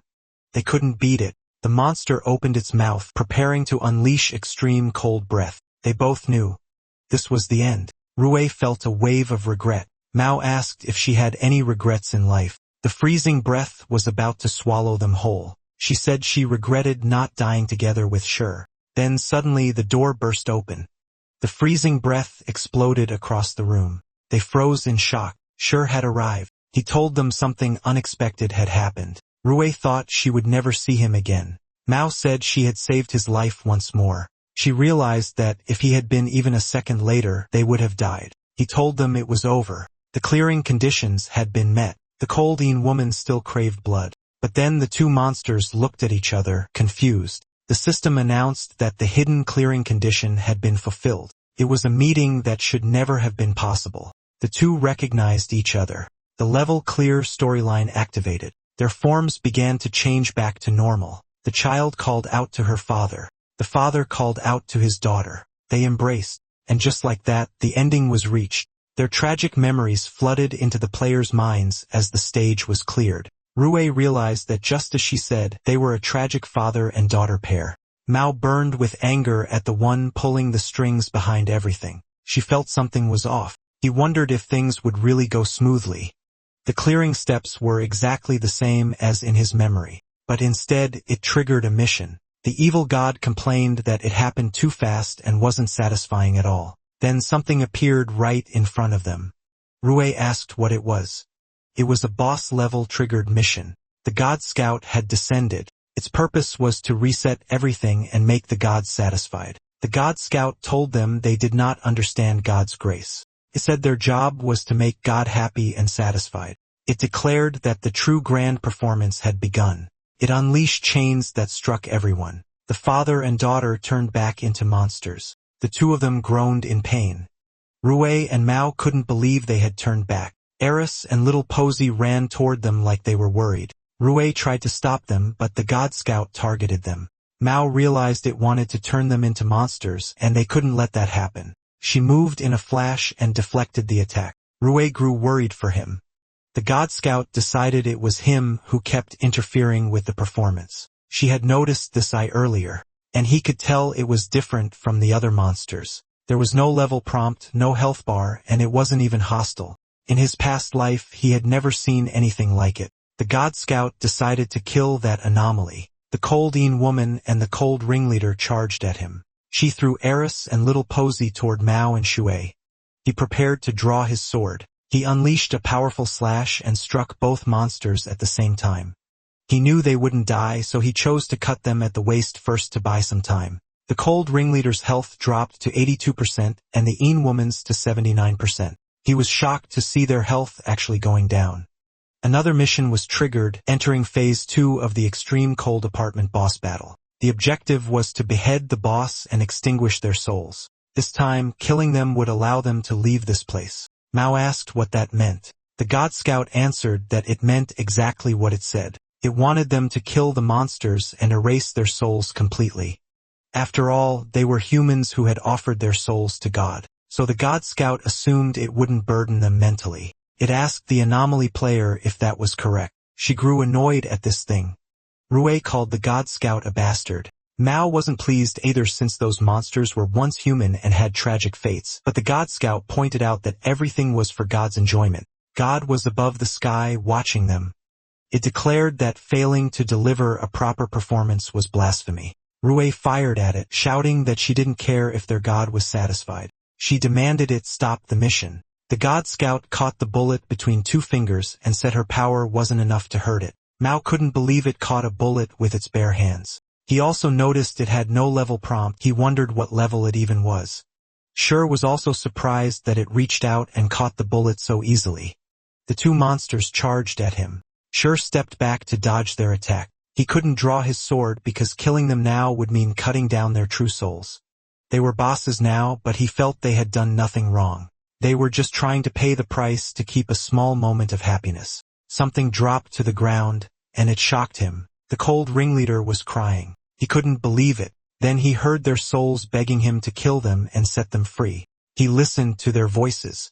The daughter said they didn't want to keep living like this, so they begged him to end their pain. They couldn't control their bodies and attacked him.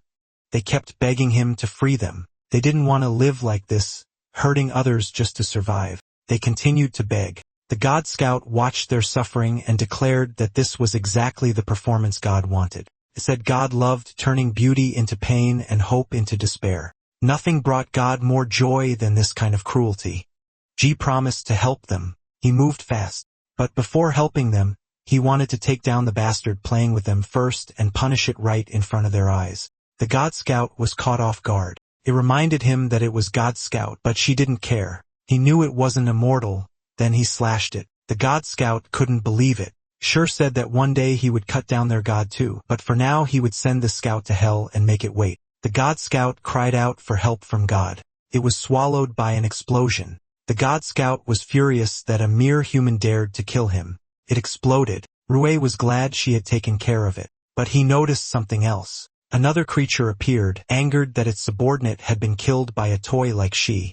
Rue and Mao were stunned. The silhouette had long hair, a single eye, and long horns like a carabao. Behind its shadow was a massive demonic face with glowing red eyes and a twisted grin full of sharp teeth. They were horrified. Rue asked where it came from. Mao felt such pressure that he could barely breathe. She asked if it planned to fight them too. The creature said that by God's rules, it could not attack him in this dungeon, but it warned that one day it would take his head. The next time they met, it would make him perform for God. Until then, it told him to live well until he was worthy of meeting it. Then it left. Rue and Mao finally relaxed, their knees going weak. Rue said she almost suffocated, and Mao agreed that the creature was terrifying. Sure realized that in this life the evil god's interference had already progressed further. He could feel that the creature carried the power of the evil gods. He suspected it might be the spokesperson they were searching for. It made him think that the evil god had already noticed something. But no matter what happened, he would keep moving toward the ending where he killed them all. The father and daughter stopped moving. She looked at them. They thanked him for getting angry on their behalf. They asked him to send them off. He agreed and gripped his sword tightly. He prepared himself. He planned to end it with the least pain possible. He moved smoothly and cut off their heads at the same time. Their souls rose from their bodies. They thanked him because now they were finally free. He said goodbye and wished them luck in their next life. Rue and Mao were stunned that it was finally over. They could tell it was the best ending for them. Little Posy and Eris began to glow brightly. Then they floated into the air. They gave one last meow and woof. Mao and Rue wished them happiness in their next life and said goodbye. With that, the extreme cold apartment dungeon was cleared. The dungeon was completely over. The environment began to collapse. The survival reward was a D-rank attribute activation card given to all surviving players. Everything they obtained in the dungeon could be taken back to the real world. The place was freezing cold. Some players were trembling on the ground. In this cold, they couldn't even fight monsters and thought they would freeze to death. A monster roared loudly. Qi Xiao and his group were being chased by it. They ran as fast as they could. One of his men said that if this kept going, they would freeze to death. Another wondered how the world's #1 player could handle this so easily. Qi Xiao slipped and fell. His underlings panicked. The monster was almost on him. He knew he was doomed. He wouldn't even get the chance to become #1. Luckily, at that moment the D-rank dungeon was cleared. A final gust of wind swept through the area. He felt relieved. The other players cheered. They were no longer freezing to death and they all received activation cards again. They wondered what kind of monster had cleared the dungeon. The contribution leaderboard appeared. Sure had 82.3%, Mao had 10.6%, Rue had 7%, and the rest of the players only had 0.1%. The players felt the second and third place made sense, but the first place was unbelievable. The system then notified them that they had gained attributes in strength, agility, stamina, and mana all at level 3. Rue was glad since it was a huge improvement. Mao realized that D-rank dungeon rewards were much better than novice dungeons. Rue's strength reached level 15, her agility level 13, and her mana level 4. She also had a 6-shot revolver with the skill precision, which boosted strength by 3 levels and accuracy by 30%. Meanwhile, Mao had level 17 strength, level 14 agility, level 11 stamina, and level 6 mana. He also had an exclusive buff from his family heirloom, the Baguahans, which added +2 levels to both strength and agility. These were only the rewards for surviving players, and there were still extra rewards to come. Since Rue had 7% contribution, she received an attribute card called Mage's Blessing, which increased her mana by 5 levels along with Elf's Grace at level 3. Her world player contribution points reached 350. She complained that the reward wasn't useful for her. As for Mao, he received a weapon card called Grandmaster of Martial Arts Damaged Gloves at E rank, along with an attribute card called Martial Artist's Leg Practice, which increased agility by 3. His world player contribution points also reached 350. He equipped it and learned the weapon skill Grandmaster's Remnant Might, which gave a 3% chance to deal double damage in close combat. He didn't expect such an effect. If it triggered at the right moment, it could decide the outcome of a fight. Rue asked Sure what reward he received. He replied that it was just some points and a fragment card. He didn't tell them it was actually a fragment of an S-rank card. Sure had 82.3% contribution, and the reward he received was an S-rank card fragment. His world player contribution points reached 4,115. Rue couldn't believe that was all he got despite such a high contribution. Mao also found it strange and wondered what the system based its judgment on. She admitted it looked like a trash reward, but in reality it made sense. In the entire day of confinement game, there were only 15 S-rank cards. Each one held overwhelming power and was extremely hard to obtain. To obtain freedom, one had to become world number 1 during the novice dungeon. And for time reversal, in his past life he had paid a terrible price. So getting a fragment of an S-rank card this early was already very lucky. He received an S-rank card fragment with unknown details. He needed 4 pieces to combine it into a complete S-rank card. Even though Day of Confinement was created by evil gods, its rules were fair. Winners were rewarded and losers died. Whether players, the gods, or their followers, it was all the same. For now, he could only store it, but it still brought him one step closer to destroying those evil gods. The World Player Contribution Leaderboard was updated. She ranked first with 7,615 points. Han Sunhai followed with 1,310. Third was Lu Yen with 1,290, then Yun Yen with 1,280, Jin Yejun with 1,280, and Zhong Luan also with 1,280. Rue was happy to make the list. She ranked with 634 points after gaining 350. Mao noticed how close the rankings were with many tied scores. He was in 31st place with 740 points. Sure said that once people understood the rules, more experts would appear. That was why he shared the Novice Dungeon Strategy Guide before. Mao pointed out that this would only create more rivals for Sure, but Sure said his goal was to save the world. The more allies they had, the more hope there would be. This wasn't a fight for him alone. It was a battle for the survival of all humanity and even the planet itself. For the dungeons ahead, Sure wanted them to fight for humanity, not just for personal gain. The two were stunned. Mao realized he had been narrow-minded and promised to remember Shure's words. Rue also felt motivated to fight for humanity's survival. Sure said he hoped to meet them again in the real world. They both answered yes at the hospital. Shure's mother noticed that he was awake. He checked on his friend beside him. Qing was still asleep. Day of confinement pulled people's consciousness inside, so the things Qing carried were useless. His mother thought he was hungry, so she went to make him something to eat. He noticed that she had already accepted the situation. It seemed like Day of Confinement hadn't affected her much. The system notified him that he had taken first place in the World Player Contribution rankings. An extra reward was about to be issued. Whether those still inside the game or those who had already escaped, no one could surpass his score. So the system decided to grant the reward early. A dark card appeared. He examined it carefully and realized it was a class change card, the Shadow Mage Apprentice card. After using it, he could change into the class Dark Mage Apprentice and gain the skill Dark Orb along with initial attribute boosts. The description said that rare dark elementalists begin as apprentices who accept the power of darkness. This class had shined in his past life. Back then, someone advanced into a dark archmage and destroyed an entire city alone. Even though that person was evil, no one could deny the power of the class once it matured. Classes weren't good or bad. They could be a weapon for evil or a shield for good. Each person could only have one class and he had no use for it. He planned to give it to someone suitable. His mother came back with his favorite noodles. He smiled and thanked her. For now, he decided to set everything else aside. He wanted to enjoy this small moment of normal life. He told his mom the food was delicious. Suddenly, someone knocked on the door. She opened it and saw Rue. Even she didn't expect her. She was panicking. Her parents had fallen into a coma, and she asked him why.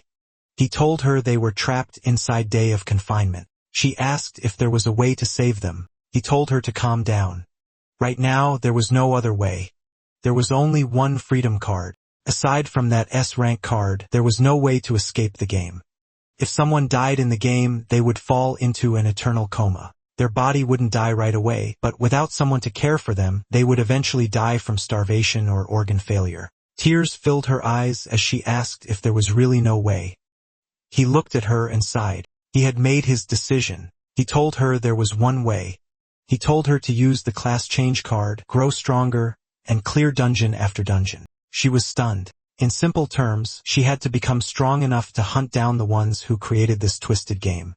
When that time came, everyone would finally wake up. Rue asked if she would become stronger just by using it. He said she would become stronger, but there's also a risk of losing one's mind. If she lacked the will and failed to resist its negative effects, she would lose herself and become a tool of the evil gods, used to slaughter her own people. She was shocked to hear that the class card had such a side effect. She explained that anything given by the evil gods often carried hidden malice. Class changes in Day of Confinement were like those in normal games, offering a chance to grow stronger, but in this game they brought not only power but also despair, because hidden inside every class change card was a fragment of the evil god's consciousness. To succeed, one had to mentally overcome it. Even that small fragment was enough to break an ordinary person's mind. If they failed, they would be taken over and turned into believers of the evil gods. As for why she wasn't affected, it was because his heart had already been hardened by the suffering of his past life. Since then, he had only one goal: to destroy them. Meanwhile, Rue realized that if she didn't become stronger, her parents would never wake up, and more people would fall into endless comas. She said she was willing to try. She reached out to take the card, but someone grabbed her hand. It was She's mother. She told her she was still young and shouldn't rush into something like this. If her parents knew, they would never agree. Rue thanked her and said that she was risking his life for others, so she wanted to do the same. After all, their love for their families was the same. Sher's mother was stunned. She could only wish her luck. Rue accepted the card and told Sher that if she ever turned into a monster, he should kill her without hesitation. The Dark Mage Apprentice class change began. She placed her trust in him, but deep down he knew he could never kill her so easily. He remembered her from his past life. She once took a hit for him and told him to run. So this time, no matter what she became, he swore to bring her back whole. Black mist covered her body. The pain made her scream as her eyes rolled back. They watched as the dark mist kept pouring into her. Sher's mother asked what Rue was doing. He told his mom to go outside and not let anyone in unless he said so. The evil god's consciousness had begun invading Rue's spirit. To help her, he needed mental type skills, but he didn't have any. However, he knew something inside him did, a being with spiritual abilities. He called out to it, knowing it was there. Gabriel answered. It said it was natural because it existed everywhere. She knew Gabriel could let him enter the mental world. Gabriel said it could, but warned that it could not enter Rue's mental world itself. It explained that if she failed to defeat what was invading her, he would die inside. She said he wouldn't die. In fact, he knew he would win. Gabriel seemed pleased with his confidence. It told him to go, but added that even though he had passed its trial before, if he couldn't handle something this trivial, then he wasn't worthy of their help. A light burst out from Shi's chest, connected to Rue's chest. He refused to let the evil god take his comrade. Not now, not ever. He closed his eyes and was pulled inside. He entered Rue's mental world. Shadow figures surrounded the place. He looked around, wondering where Rue's soul was. Then he saw them. There were two Rues. One held a gun and fired with precision. The other fought wildly with her fists. She couldn't understand why there were two of her. A shadow spoke. If she wanted its power, she had to prove herself. She had to survive the siege of the Dark Element apprentices. If she defeated them, it would acknowledge her. But the situation was getting worse. More enemies kept appearing, and she was surrounded. Still, she refused to give up for her parents. The monsters raised their arms to the sky and launched black fireballs. They exploded. Rue knew that if she got hit, it would all be over. The one with the gun told the martial artist Rue to create an opening so she could fire, but there were just too many monsters. Suddenly, they heard someone shout that he would help her, and he cut through the monsters. Both Rues were shocked. She told her that the Dark Element mages were just class change illusions, so he couldn't harm them. Rue had to rely on herself, but he could deal with the evil god's consciousness instead. He kept cutting down monsters. He was furious that these things dared to invade his comrade right in front of him. He poured all his anger into every strike. Rue was shocked to see him. She wondered how he even got there. She also noticed how strong he was. Those monsters stood no chance against him. Rue decided to leave those enemies to Shur and focused on the three mages forming a giant orb. The dark mages released the orb. Rue froze when she saw it coming.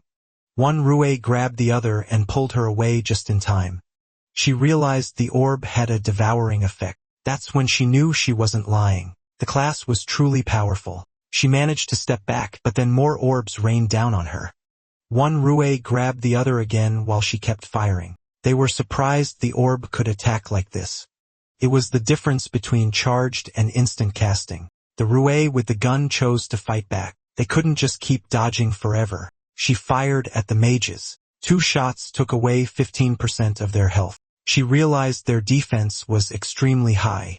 The other Rue said that dealing damage at all was already good. She would handle the dodging while Gun Rue focused on attacking. It sounded simple, but it wasn't. In this space, their physical limits were the same as in real life. If she ran out of stamina before killing those 3, they would lose. She moved carefully. Even reloading her gun drained stamina. She was determined to use every chance to secure victory. She noticed the monsters had grouped together instead of rushing him since they weren't attacking. He stepped forward. The monsters began to retreat, then they fused into one. That was their way of escaping, but she wasn't about to let them go. But suddenly, a massive shadow monster blocked his path. She was caught off guard. There was a massive dark figure with glowing purple eyes and a wide mouth full of jagged teeth. It loomed over him like a nightmare, radiating pressure that felt suffocating. Just as he expected, this was its true form. Even a fragment of an evil god's consciousness shouldn't be this weak. The monster lashed out with dark vines. Chi cut them down with ease. He studied it closely. This thing was weak. He kept attacking. It was caught off guard by his speed. He tightened his grip on his sword. He didn't care if it was weak or strong. She kept slashing. Suddenly, a voice praised him for his clean strikes. It called him an intelligent life not yet consumed by reason and told him to keep going. He realized it wasn't really a voice. It felt more like radio waves, something not from Earth's language system being translated directly into his mind. It told him that S-rank special cards were the chance for resistance they had created. They had already been devoured by the evil gods, so this was their final power. It warned him not to be misled by the evil gods or become like them, beings who helped destroy their own civilization. Shur understood. The S-rank cards were a last hope left behind by those who had already been consumed. It made him realize they were likely intelligent beings from other civilizations that had fallen to the evil gods. He had always believed S-rank cards held a power even the gods couldn't control, created for their twisted amusement. But now it seemed different. These cards were resistance, and he would claim that power. He declared that this planet would become the grave of the evil gods who caused all this suffering. Then he felt it. The evil god's presence had vanished. It seemed he could no longer stay in the mental world either. After all, he was just an intruder in Rue's mind. Back to these two. The two Ruis now faced the mages. He could tell she was ready to handle the rest on her own. Rue asked if he was leaving. The other Rue couldn't believe he had already cleared all those black, mud-like creatures. She told her to focus on completing the class change. He said they would meet again in reality. Rue was caught off guard when he said they. The secret was slipping, but she stayed calm and acted like nothing was wrong. The mage continued forming a massive orb. Rue chose to focus. If she wanted to save her parents, she had to become a dark mage apprentice first. The two Ruis charged at the mage. She watched her take her first step on the path of fighting the evil gods and becoming his most trusted ally as she made it home. His mother had been worried sick even though she knew he had become more reliable. She also knew that everything happening now was far beyond common sense. Many people had suddenly fallen into deep comas, surviving only on nutrient solutions. Some ordinary people had turned violent and were attacking others in the streets. She also remembered a strange dream. Inside it were puppet-like monsters chasing and killing people. With everything going on, she just hoped she, Rue, and Qing were all safe. Then she finally saw him return. She checked on Rue and saw that her condition was stabilizing. He knew she would succeed soon. The black mist around her was slowly being contained. He smiled, knowing that meant success. The system confirmed it with a notification. She woke up as a Dark Mage Apprentice, and a rank class with the skill Dark Orb and the trait Dark Element Affinity. She was surprised that she had successfully changed classes. She sincerely thanked him for helping her in her dream, but she chose to act like it was just a dream, not wanting him to discover her secret. Suddenly, Qing woke up shouting. She asked what was wrong. Qing was shocked to see him, then he begged Shi to send him back to the dungeon immediately. Qing told him to calm down. He explained that once a dungeon was cleared, it disappeared completely. There was no going back. Tears formed in Qing's eyes as he asked what would happen to the people who died inside. Could they still be saved? This scene felt familiar. It was the same as in Shi's past life during Qing's second dungeon. There, Qing had met someone who sacrificed herself to save him. She had fallen from a great height into flames below. She didn't know the full details, only what Qing had told him.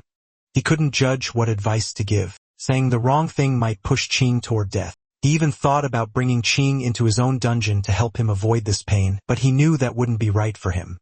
Qing broke down, apologizing to the woman and blaming himself. Ji understood that he couldn't make choices for him, and in this life he was determined to defeat the evil gods and free everyone from this suffering. For now, he decided to give him some good news first. He told him that the person wasn't dead in reality yet. Qing's eyes lit up when he heard that.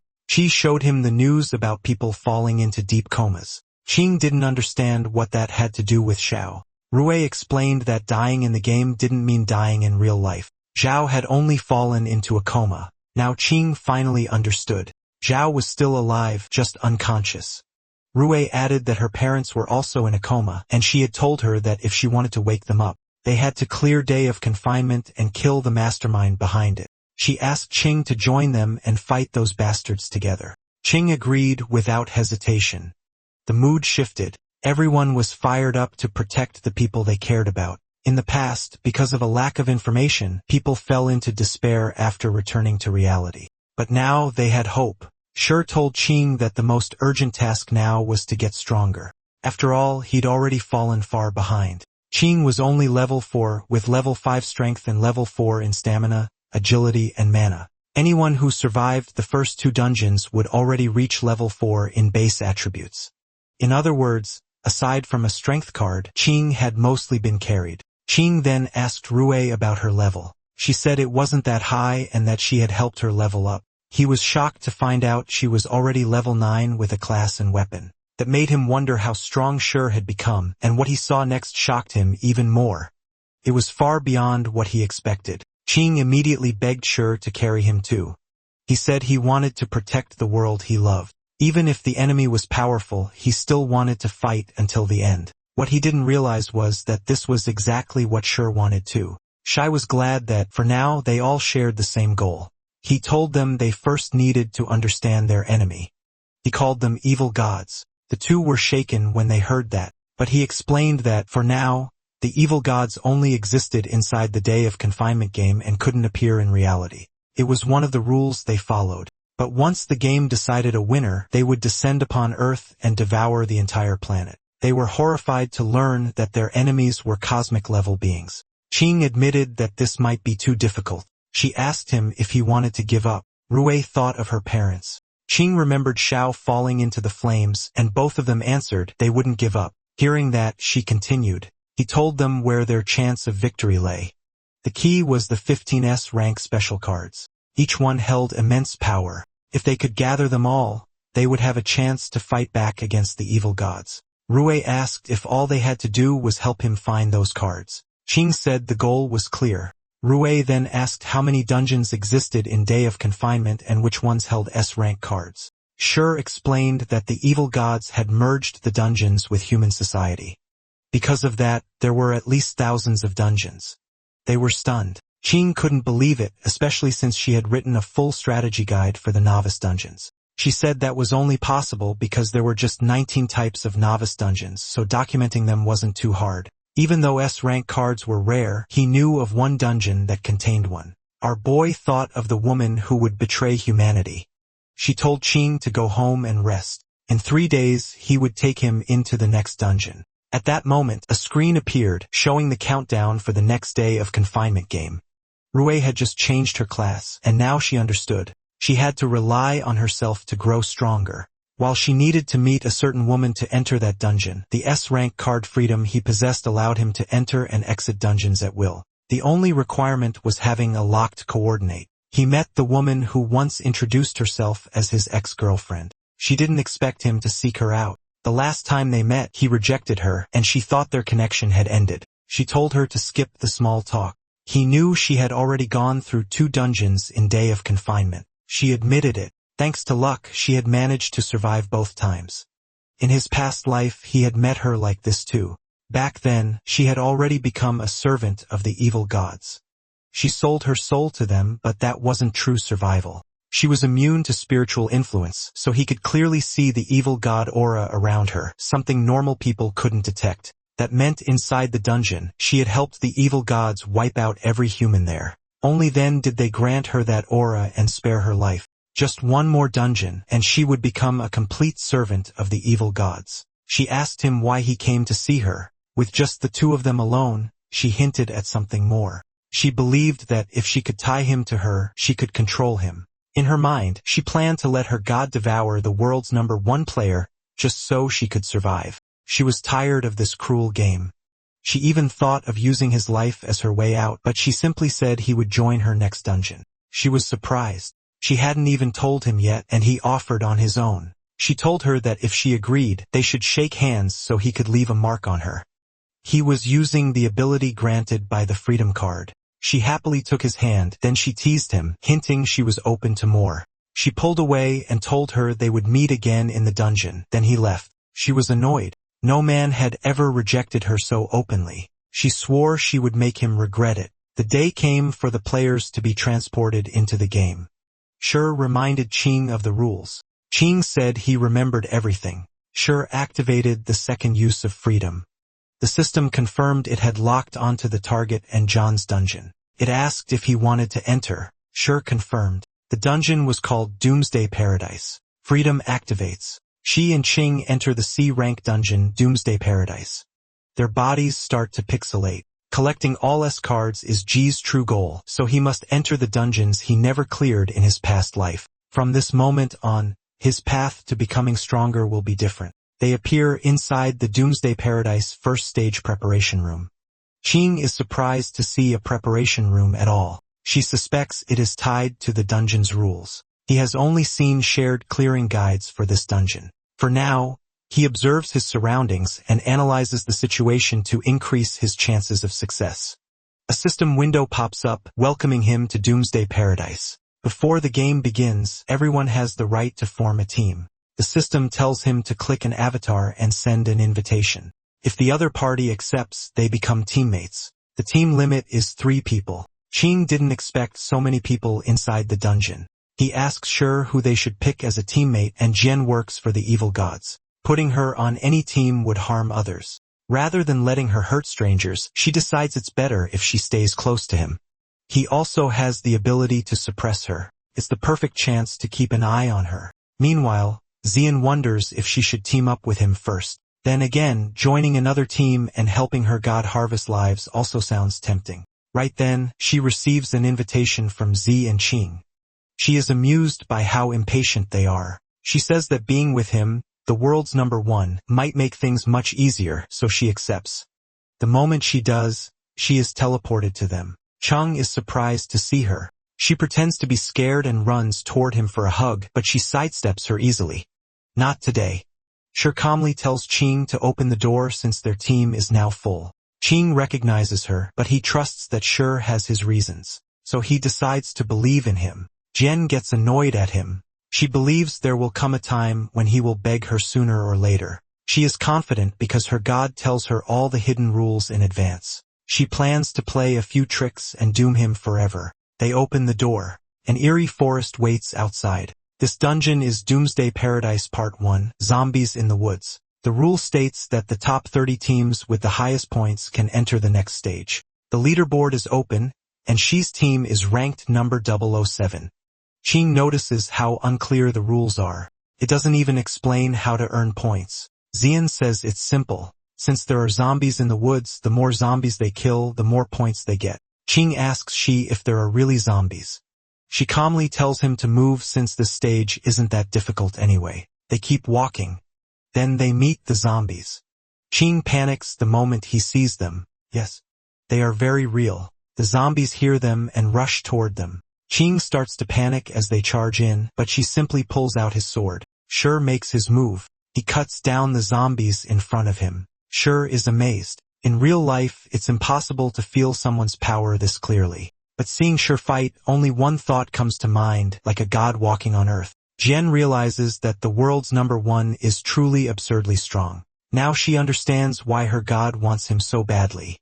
Qing keeps slicing through the zombies. To get clues for the S card, taking first place in every stage is required. Ji knows there are several experts who have reached this stage. His problem is how to beat all of them and claim the highest score. Soon, all the basic zombies in the area are wiped out and he gains 50 points. King thinks they have already secured first place. John even praises him, but she knows it won't be that easy. Many players can handle basic zombies. The rankings show Team 007 in first place, followed by Team 001, then Team 009. All of them have 50 points. Team 0018 sits in fourth place with 49 points. The gap is almost nothing.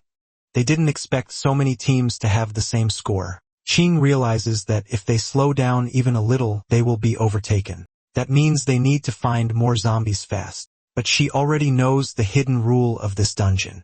The real way to create a huge point gap is by defeating the zombie king at the center of the forest. If he wants the highest score, then that is his true target. Qing says the feeling of not knowing where the zombies will appear is both tense and exciting. Suddenly, a zombie jumps on him. He falls to the ground as the monster pins him down. At the same time, the second wave of basic zombies appears. Shi asks if he can handle it. Qing says yes. He doesn't want to be a burden. He headbutts the zombie. She tells them not to move recklessly. Jen says she's too scared to move. She ignores that and charges forward, while Qing struggles with the zombie on top of him. Jirian gets annoyed again that she ignores her. Since he looks down on her, she decides to cause trouble. She secretly uses the god's power to attract other players who have also been corrupted by the evil gods. Qing realizes these zombies are stronger than he expected. He refuses to lose, especially since he still wants to save Xiao. He grabs the zombie and chokes it until it disappears. He feels proud of himself. Shi also acknowledges that he did well. Shi has already finished his side too. Qing feels like his effort doesn't even compare. Then suddenly, someone arrives clapping. The man says killing so many zombies so quickly is impressive. Shi immediately senses it. The three newcomers all carry an evil god aura, just like Xian. That means they helped the evil gods kill other players and were rewarded with that aura to extend their miserable lives. Xian notices them too, but she looks down on them. They don't have a god directly parasitizing them, so in her eyes, they are inferior. She assumes they received the hidden rules she spread. That means the next moment will be life and death combat. She can also feel it. The god is looking forward to the slaughter. Ching asks if they are players too. He even suggests forming a team so they can help each other. They think he's naive. Then the hidden rule appears. Killing other players lets you take their points. The man who was clapping smiles. To him, this is a gift from God. Taking points from others is the fastest way to win. He tells Ching that teaming up sounds great. Ching happily reaches out his hand. But in the next second, the man points a sword at his neck. Ching realizes he can't dodge it. He braces himself for the strike, but a sword suddenly blocks it. The man is shocked by how fast it was. Seeing their killing intent, Sure asks if they really thought this through. But the man ignores him and tells his teammates to finish them off. She calmly deflects their attacks with precise movements. The man refuses to back down. He wants their points no matter what. His male teammate opens fire with a machine gun, while the female teammate casts spells as a mage. At that moment, the blue vein sword's skill fully charges. Ji makes his move. He unleashes a single strike. They think they can block it, but they are wrong. The blade cuts through all of them at once. The man watches in horror as his sword shatters. Then his body splits in half. The three of them vanish instantly. Ching is confused. He asked why they even tried to kill them. Sure explains it plainly. The man already said it. Points. One of the hidden rules allows a team to take another team's points by killing them. He then turns to Jen and asks if that's correct. She pretends it's her first time hearing about it. Very convincing if you ignore everything else. She looks at her coldly and gives a warning. If she ever puts his friend in danger again, he will kill her first. He can already see her starting to show her true colors. She doesn't believe he can kill her, and she has already spread the hidden rule to more teams. Any player who accepted the evil god's aura receives it. The real slaughter has begun. She is sure she won't make it out alive. The system announces that Team 007, Sure, Ching, and Ji Yen now has 163 points and is ranked first. They inherited the points from the team Sure just killed. But even in first place, they can't relax. Sure notices that more players are being infected with the evil god aura. He expects things to get even more troublesome. Ching quietly tells him something feels off about Xian. He suggests leaving her behind and moving on alone. Sure shakes his head. It's not the right time. Letting her go now would only cause more damage. There are still many normal players around. Sure would get them killed. Ching agrees. For now, they have to keep her close. More zombies start approaching. Ching panics a little. Sure tells him to keep up if he wants to grow stronger. This is the perfect chance. They charge forward together. Ching is determined. He wants to become as strong as Sure to save Xiao and the world. After that wave, Ching is completely exhausted. Sure reaches level 17 with 26% progress, while Ching reaches level 7 with 69% progress. Sure tosses several attribute cards to him. Ching has levels, but his stats are lacking. He needs to catch up. Ching uses the cards. His fatigue disappears instantly. His strength rises to level 3, stamina to level 2, and agility to level 1. Not bad for a quick boost. Players have natural affinity for certain attributes. The higher the affinity, the stronger the bonus from attribute cards. Rui has the highest agility affinity. Mao excels in strength. Ching's strongest trait is stamina. If Ching develops properly, he can become a powerful shield-type player. In future dungeons, he will be indispensable. They continue deeper into the forest. Jian watches them and assumes they are starting to tire out. Killing monsters alone won't earn points fast enough. For top-ranking teams, taking points from others is unavoidable. She expects everyone to start slaughtering each other. This is exactly the kind of chaos her god wants. Meanwhile, Team 001, Zhang Feng, Luo Yan, and Feng Di finishes off another team. If they keep going, they will take first place. They know Team 007 is close behind, so they can't afford to relax. Luo Yan suggests hunting them down. If they take their points, no one will catch up. But Li Zhangfeng tells them to wait. Let the fish grow a little fatter first. He smirks. It'll be more satisfying that way. After all, he ranks 23rd on the world contribution leaderboard. Meanwhile, she slashed down an advanced zombie. Ching was already gasping for air. The moment advanced zombies appeared, it meant they were close to the deepest part of the miasma-dense forest. Ching agreed. Even the atmosphere felt heavy, like a boss was about to show up. The miasma concentration there was terrifyingly high. Then Qing suddenly felt it, a debuff creeping into his body. He started to panic, but Qi calmly said that compared to that, something even more troublesome was coming. Qi was expecting the boss, and right on cue it appeared, a level 18 Zombie King. It had 2 skills, Miasma Domain and Zombie King Poison Gas. Qing froze the moment he saw it. Its face slowly came into view, pale corpse-like skin, hollow features, glowing red eyes locked straight ahead, and a twisted skeletal grin that made it look even more terrifying.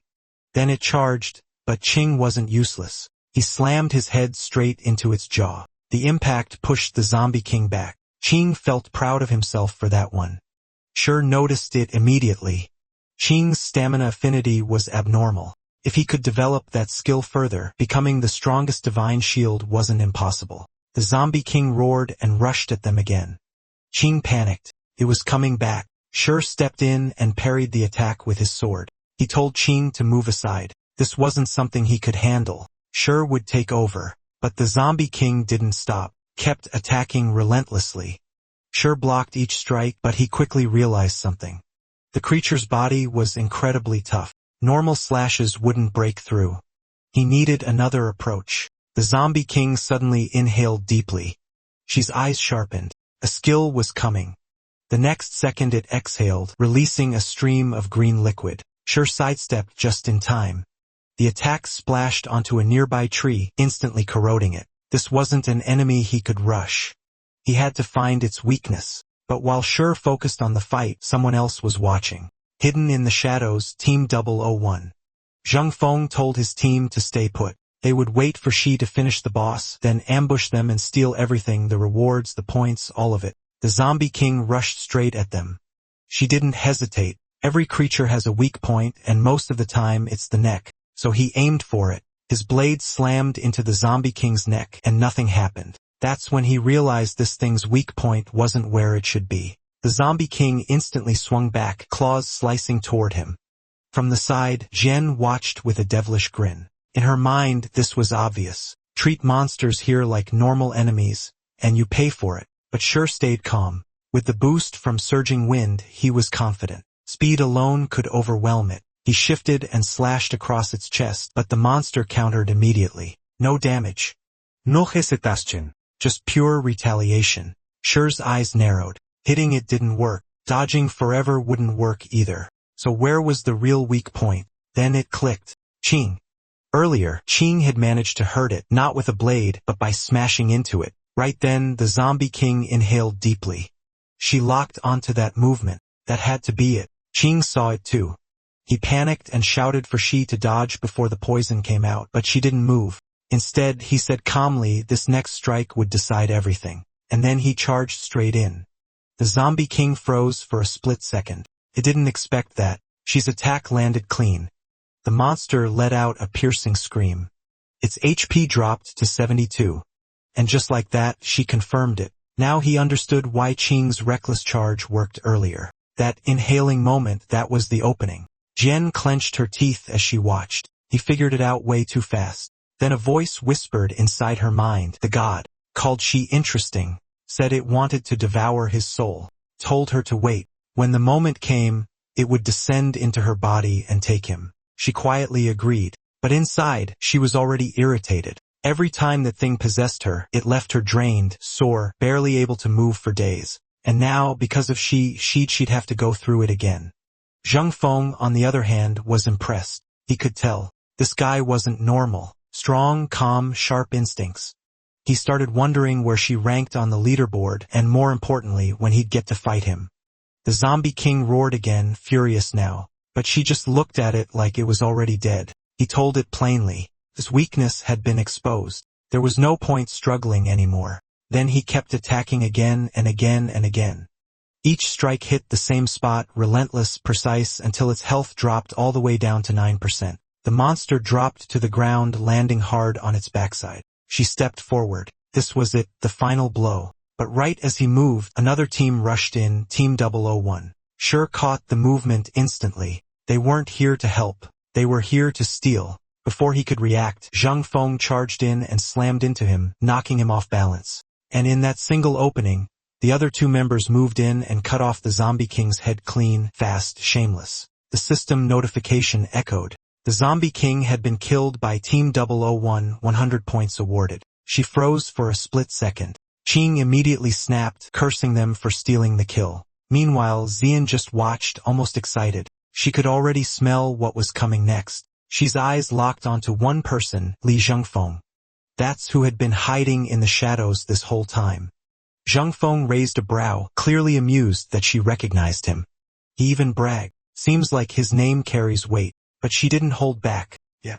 He's famous. Famous for being disgusting. He already knew everything about him, helping evil gods wipe out players inside dungeons, robbing people of their cards, even kidnapping children in the real world for ransom.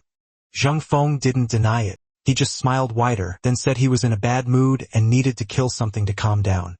Level 15. Weapon, giant heavy sword, level 6. Strength, level 3. Stamina and agility at level 1. Not weak, not at all. Beside him stood Luo Yen, mask, level 13. Weapon, bloodthirsty dagger, level 4. Balanced stats, both strength and agility at level 1. And the last one, Feng Di, level 12. Steel brass knuckles, level 3. A full squad built for close combat. Qing could feel it. These guys weren't pushovers. Even Ji Yen suggested backing off, but Zhengfeng had no intention of letting them leave. To him, killing them and taking their points was the real reward. Then Yen spoke up. The Zombie King dropped something, a weapon card, C rank, shield type, level 10, corpse.